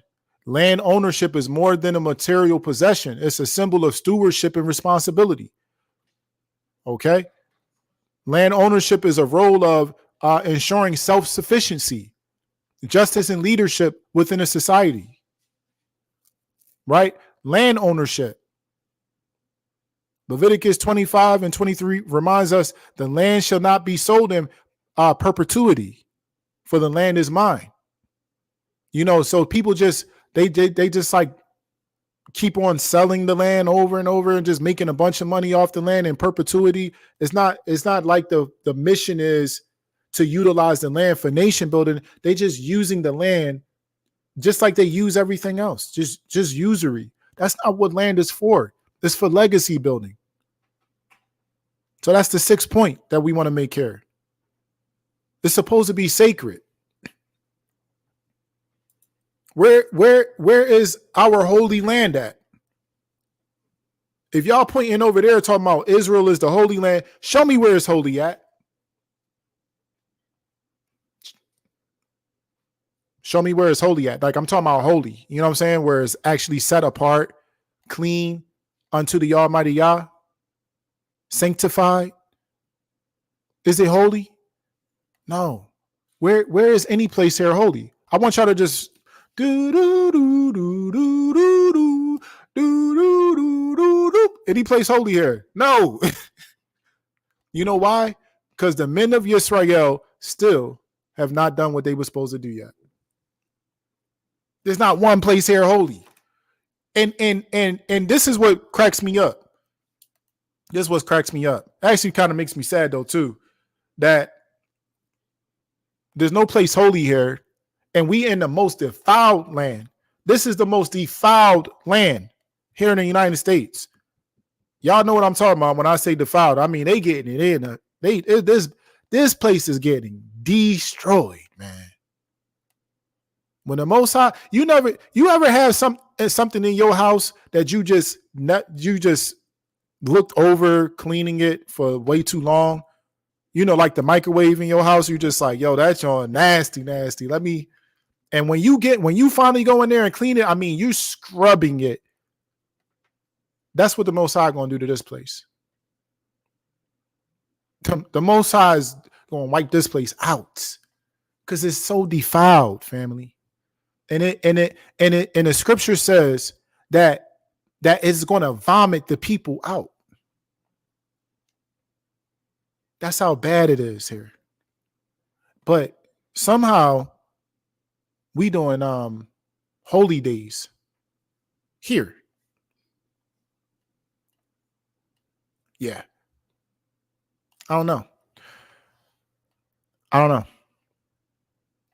That's like having a baby shower in front of a bunch of pedophiles. Like, it's just doesn't make any sense. So we're gonna move on to this next thing. Section 7, self-sufficiency. Proverbs 12, verse 11 guides us. Whoever works his land will have plenty of bread, but he who follows worthless pursuits lacks sense. Y'all ever read that scripture? Y'all ever see that scripture before? Whoever works his land will have plenty of bread, but he who follows worthless pursuits lacks sense. As men, we are called to be self-reliant, providing for our loved ones and society, echoing the wisdom and purpose found in Scripture. We talked about this one, Section 8. Section 8, justice and law. This is in Micah. He has told you, oh man, what is good, and what does the Almighty require of you but to do justice and love, kindness, and to work humbly with your Almighty Yah. You see that justice thing? we always talk about we're the one people here that have never gotten justice. We always talk about this. But I'm just curious. How are you supposed to get justice from the ones that are perpetrating the crime against you?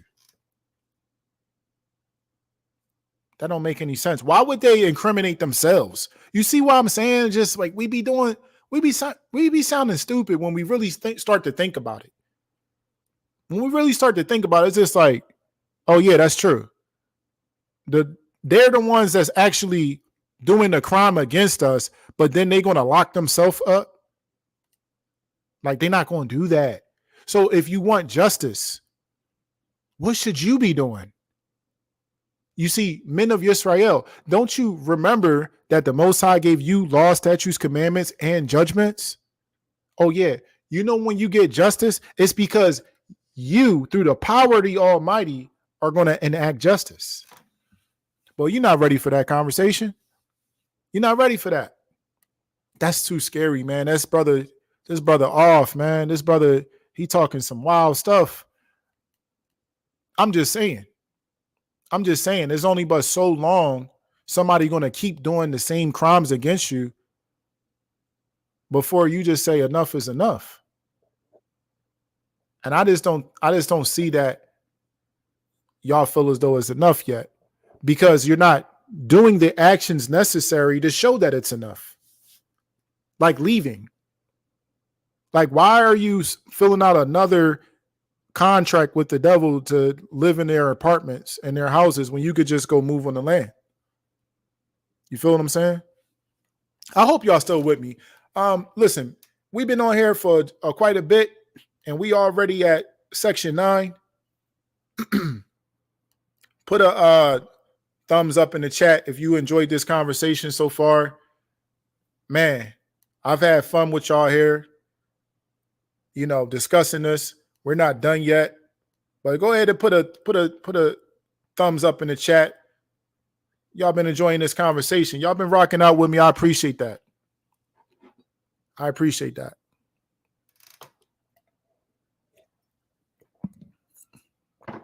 Yeah, no doubt. Yeah, so we're going to go ahead though to the subject that I said some people don't want to really have a conversation about: war and defense. You want to know why you can't be a man? Because if somebody wages war against you, what you going to do about it? You can't do nothing, can you? I mean, they got missiles, they got all tanks, they got drones, they got all kinds of stuff, don't they? You see, you a man, but you can't defend your nation. They can literally wage chemical warfare against your people, biological warfare against your people, social engineering warfare against your people, genetic warfare against your people, financial warfare against your people. I mean, the list goes on. They've been going in on us, yo. What you done about it?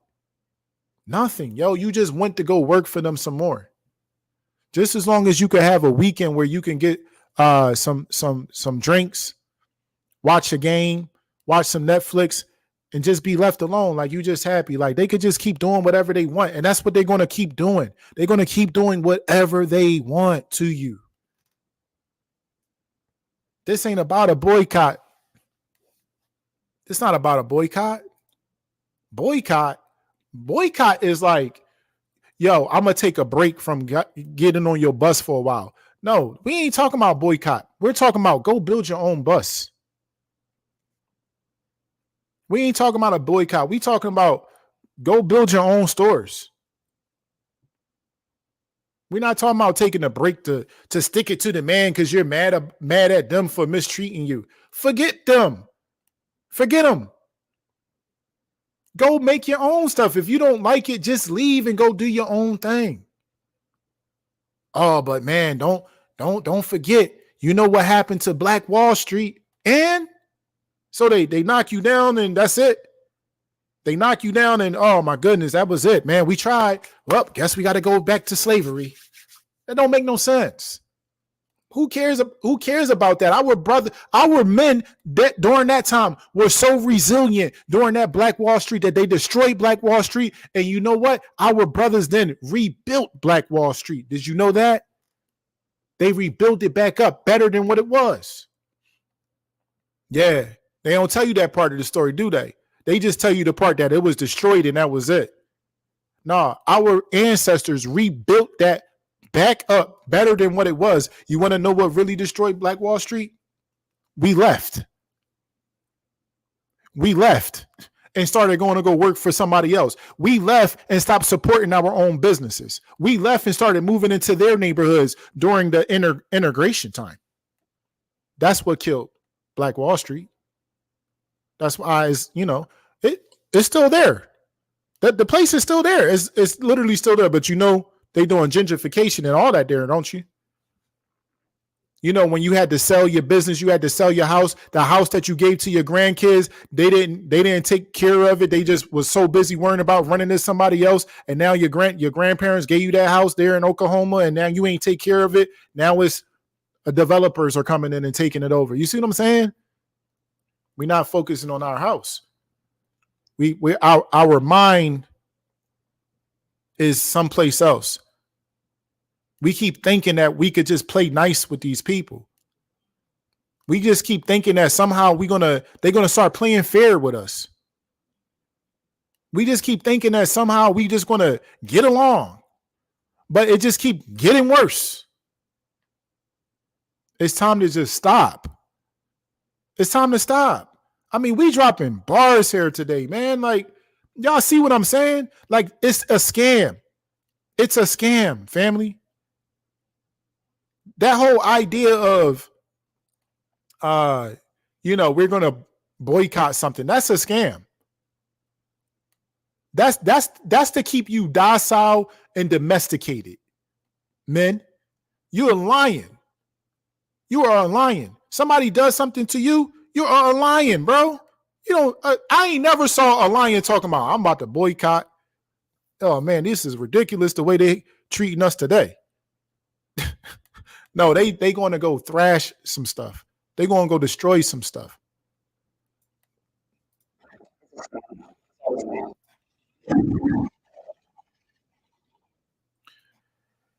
Yeah. We're going to get to this last one.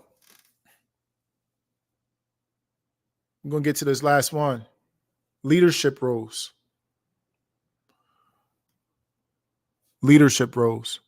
I mean, we just talked about number 9. We talked about war and defense, right? It says, blessed be the Almighty Yah, my rock, who trains my hand for war and my fingers for battle. Our duty is to protect our nation and safeguard our people, reflecting on our unwavering commitment. Yeah, you know, it's the scriptures tells us it's a time for war. You know what I'm saying? Like, why do we see these things and we just automatically think, oh man, that's not for us. That's not for us. Listen, nobody wants to die. Nobody wants to fight. Nobody wants to do any of that. But you know what I'm saying? Like at some point, you got to recognize when it's time. A time to cast away stones, a time to gather stones together, a time to embrace, a time to refrain from embracing, a time to get, a time to lose, a time to keep, a time to cast away, a time to rend, a time to sue, a time to keep silent, a time to speak, a time to love, a time to hate, a time of war, a time of peace. What profit hath he that worketh in that wherein he laboreth? I have seen the travail which the Almighty hath given to his sons of men to be exercised in it. He hath made everything beautiful in his time, and he hath set the world in their heart, so that no man can find out the work that the Almighty Yah maketh from the beginning to the end. Man, this last one here. And you know what? I mean, I'm seeing that the numbers is dropping, so I'm seeing that y'all don't like 2-hour videos. I see. I thought we could, put some extra time into this. But for the ones that's rocking out with me, I appreciate y'all staying here with me. But we are on number 10, leadership roles. Just as the Bible teaches us about diverse roles within the body of Christ, we too must recognize the importance of distinct leadership functions in our community. Where are our leaders at in our community? Like, how are they leading our nation specifically? Like, I do recognize that we got a lot of churches. There's a great leadership in the church, but I'm talking about our nation, like infrastructurally, like who's taking care of our roads? Oh, we don't got any roads. Like, who's taking care to make sure that, businesses are being built, to proper standards? Oh, we don't got any businesses, buildings or land even, you know what I'm saying? We're not doing any of that. So where is the leadership? You see what I'm saying? Yeah. Yeah, I'm gonna be on here more. This is just the beginning. Really, I mean, this is the first live that I've done on this platform. And I appreciate everybody for tapping in with us. We're going to open up the chat, though. We're going to open up the chat. I'm going to go ahead and drop the invite. I mean, anybody disagree? I mean, most of y'all in here, y'all the real ones, man. Most of y'all agree. But, feel free to hop on here and, share about if you agree or disagree. You know what I'm saying? Let me know if you really a man. If I got some men in here, come on up in here and tell me you a real man. We're going to check though. We're going to check from the 10. You see what I'm saying? But if you agree, you know what I'm saying? Come on up on here and we could talk about it real quick. We got about 15 more minutes. But yeah, family, make sure that y'all check us out on HebrewPlanet.life. HebrewPlanet.life. A lot of these kind of discussions that you are hearing, like the one that you've heard today, you could find that right there on HebrewPlanet.life. And, I really appreciate, people that, take the time to actually check these things out, actually support it. Because when you support that, you're actually just supporting yourself. Y'all understand what Hebrew Planet is about. Hebrew Planet is us focusing on restoring the planet to what it's supposed to be. That's our job. So when you support Hebrew Planet, you're supporting the restoration of our planet. You know, not evil planet. You know what I'm saying? This evil place, we're not concerned about what they got going on. That's their stuff. Let them have it. We don't need it no more. Let's go build our own world, family. Are y'all ready for that? I mean, because if y'all ready for that, come rock with us. Subscribe to this channel. Put the view time in on this channel so that we could finally monetize this channel and start putting money into the land. Start building up our own. Okay, we got somebody. Brother Jalen. Shalom, brother. You on mute, brother. You got to come off mute. Shalom, brother. Can you hear me? Loud and clear. Loud and clear. How you doing? I'm doing pretty good, brother. I agree 100%. We got to work together and do our own stuff. Right now, while we're in Babylon, we'll be working for the enemy. But when we get on the land, we build this channel up and build upon each other. We'll be in a place where we can do our own thing and be able to work on our own time. So I agree. You agree? Okay. I mean, but prior to this discussion, did you would you have said yeah, I'm really a man. I'm a man. A lot of the things you said, I really look back and I said, yeah, I've been there, but honestly, I'm not even gonna cap with you. That's all honesty, brother. With working in the government and working for different jobs and working for people, it can be pretty tough having somebody to tell you when to clock in, when to clock out, and all that other stuff. It's tough. I just say it like that. Yeah, no doubt. I mean, it's more than tough. I mean, it's just for me, it's one of the most painful things as a male that you got to go through when you are trying to strive to be a man. You know what I'm saying? Not ever knowing what it feels like to build something with your bare hands. You know what I'm saying? To get out there and really put your hands to the plow for real. Not clocking in somewhere and working for somebody else. Our ancestors did not do that. They worked for a time. They raised up whatever resources that they needed to have, and then they left and started doing their own thing. So yeah, brother Jalen, I appreciate you hopping on here with us. And you know what I mean? This here is conversations that need to be had. And I appreciate y'all for tapping in with us. Shalom, brother. Shalom, brother. Yeah. So there you have it, family. Hey, the line is still open. You more than welcome to come on, hop in here. We got a few more minutes before we wrap up. Are you a man? Or are you just a male? Are you a male working towards being a man? I am. I'm trying to be the reflection of the best man that we have ever known, which is the Almighty Yah.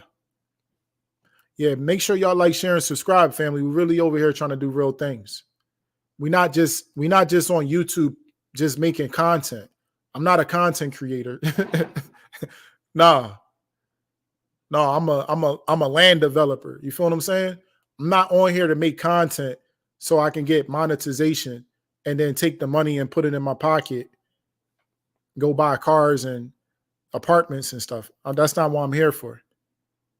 I really don't even want to do this.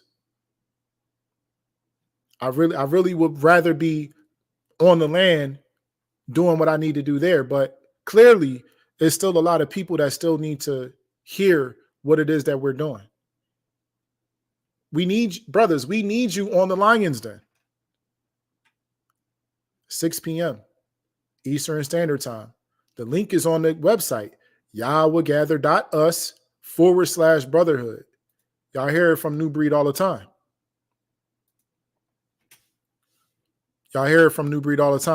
We got Brother Sean in the building. Shalom, brother. Shalom. What's going on, man? Oh, man, brother. We going in today. Yeah, I see, man. This has definitely been very introspective when you think about these 10 points. I'm just gonna keep it funky, man. I'm 41 years old, and I'm at the point in my life where, it's time out for games and foolishness. And when I look at everything introspectively, and talk about we, it's one thing for, us as men to try to, stick out what our chest out and say, oh yeah, I'm a man, this, that, and the third. But when you really when I look at everything from an introspective standpoint, I see me personally, I have a lot of areas where, you know, I gotta work. You know what I'm saying? It's like, how back in the day when we was kids, back in the gap when we had the report cards, right? And Right. they had little check marks where, say if you had a little check mark, that means that's the area for improvement. So, you know, that's kind of how I look at this. Just you might not, just because I might not, you know, or I might have that little check mark that says needs improvement. What do? Do you just give up and just throw in the towel, or do you do what you got to do to put the work in and do what you got to do? So, looking at our nation, what I'm saying, and then with us, the Most High giving us that charge to head to head the nation, like it says in Ezekiel. We got a lot of work to do. And it's gonna take us as the men to put in that work. And like I said, I'm definitely willing to put in that work, put in that effort, man. Bro, come on to the Lions then, brother. Come on to the Yeah. Lions then. I mean, this here is a part of the Lions then it is, but this is just discussion piece based on Exactly. the actual Zoom discussion. We really are talking about what specific things that we're enacting to get the job done. That's what the whole Lions Den is about. It's about men coming together to specifically do A, B, and C, like put plans into motion. Like, Noah was, his job was to preach to the people, wasn't it? He was supposed to tell Right. all the people that the storm was coming, that there's going to be a big flood, but his job was to do what? Build the ark. Yeah. You feel me? So while all of our brothers is out here preaching, ain't nobody building the ark. It's amazing. There we go. It's amazing. But then, and I want some of our sisters to come on real quick too. Because I mean, y'all been saying this. They've been saying this. Hey, brother Sean, how many times you hear women say, "Ain't no real men out here"? Man, been hearing that my whole life. I'm like I said, I'm 4+ decades in. Yeah, That's basically what you hear all your whole entire life. Where the right. real men at? Where the real men at? I mean, we got brothers like you and New Breed, and like brothers like ourselves. We trying to put forth the effort. We willing to put in the work, but then sisters say they want a real man until a real man get in their presence. You know how they go. No doubt. I'm actually just trolling a little bit because I can't wait to hear one of the sisters explain why they've been saying that for years. Because because if there has not been a real man that has been in their presence, then do we have any real women? That's the real question. Because if for us, the men of the diaspora, that we don't have any might in our hand, right, to defend our own. We don't have any might in our hand to feed our own. We don't have any might in our hand to build infrastructure and all this kind of stuff for our own, right? So that by definition is what makes us not a man, right? So then the question is if you have never experienced what it's like to have a real man in your life, then how can you be a real woman? See, that's the next question, and a lot of our sisters are going to have to reflect on this, because the question is, who have you been looking to and comparing your man to? You see, right. you've been comparing your man on the standards of what you think a man should look like, and they're not wrong.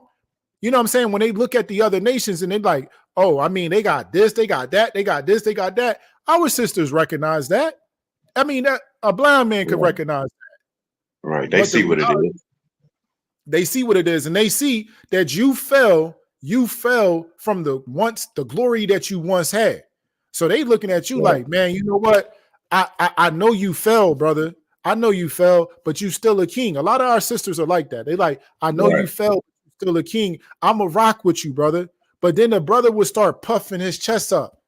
I'm the man. And the sister be like, well, man, are you going to go to the man to pay the light bill? Like, okay, that's how you going to do me. That's how you going to do me. You know what I'm saying? So, you know, a lot of times, you know, because of the lack of manhood, you know, the destruction of our manhood, unfortunately, a lot of our sisters had to step into that role. You know what I'm saying? So that's literally what we dealing with. We dealing with, I mean, you know, biologically, you dealing with a man and a woman, but you know what I'm saying? Like, you just dealing with another man in a lot of cases. A lot of these brothers is in a relationship with a biological woman that's actually, you know, see some type of, I don't know. Listen, I don't want to mess up my brother platform, okay? All right, brother. We're gonna leave it there. Thank you, Sean, for hopping in with us. Any of the sisters want to hop on with us? I think we about done here. Unless we're gonna have a sister hop on and then we out of here. Yeah. So yeah, it was good talking with y'all, family. I appreciate all the time that y'all allowed me to have here with y'all. You know, make sure y'all hit that like, subscribe, do all of that kind of stuff that y'all know y'all supposed to do. Make sure y'all go to newbreed.love. Please go to newbreed.love. New Breed got over 100,000 subscribers. That means there should be 100,000 people that have signed up on that website. It's a shame that it hasn't gotten to that place yet.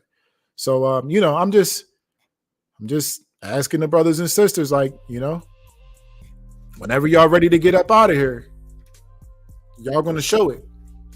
Y'all going to show it.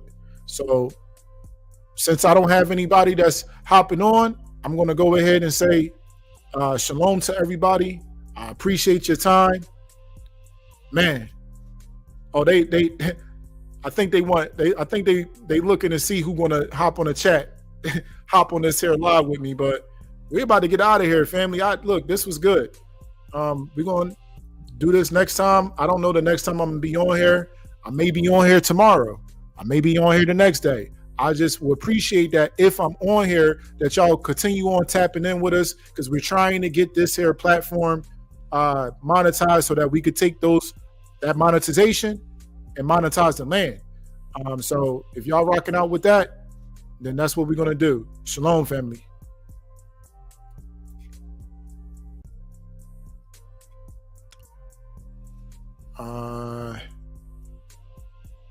Y'all probably think I don't know how to get out of here.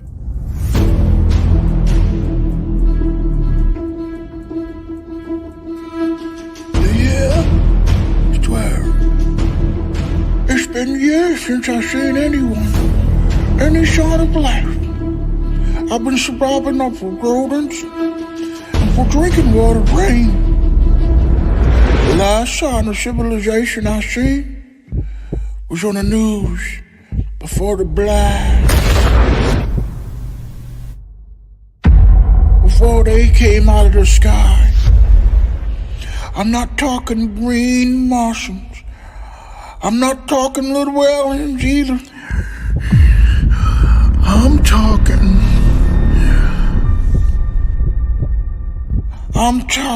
niggers.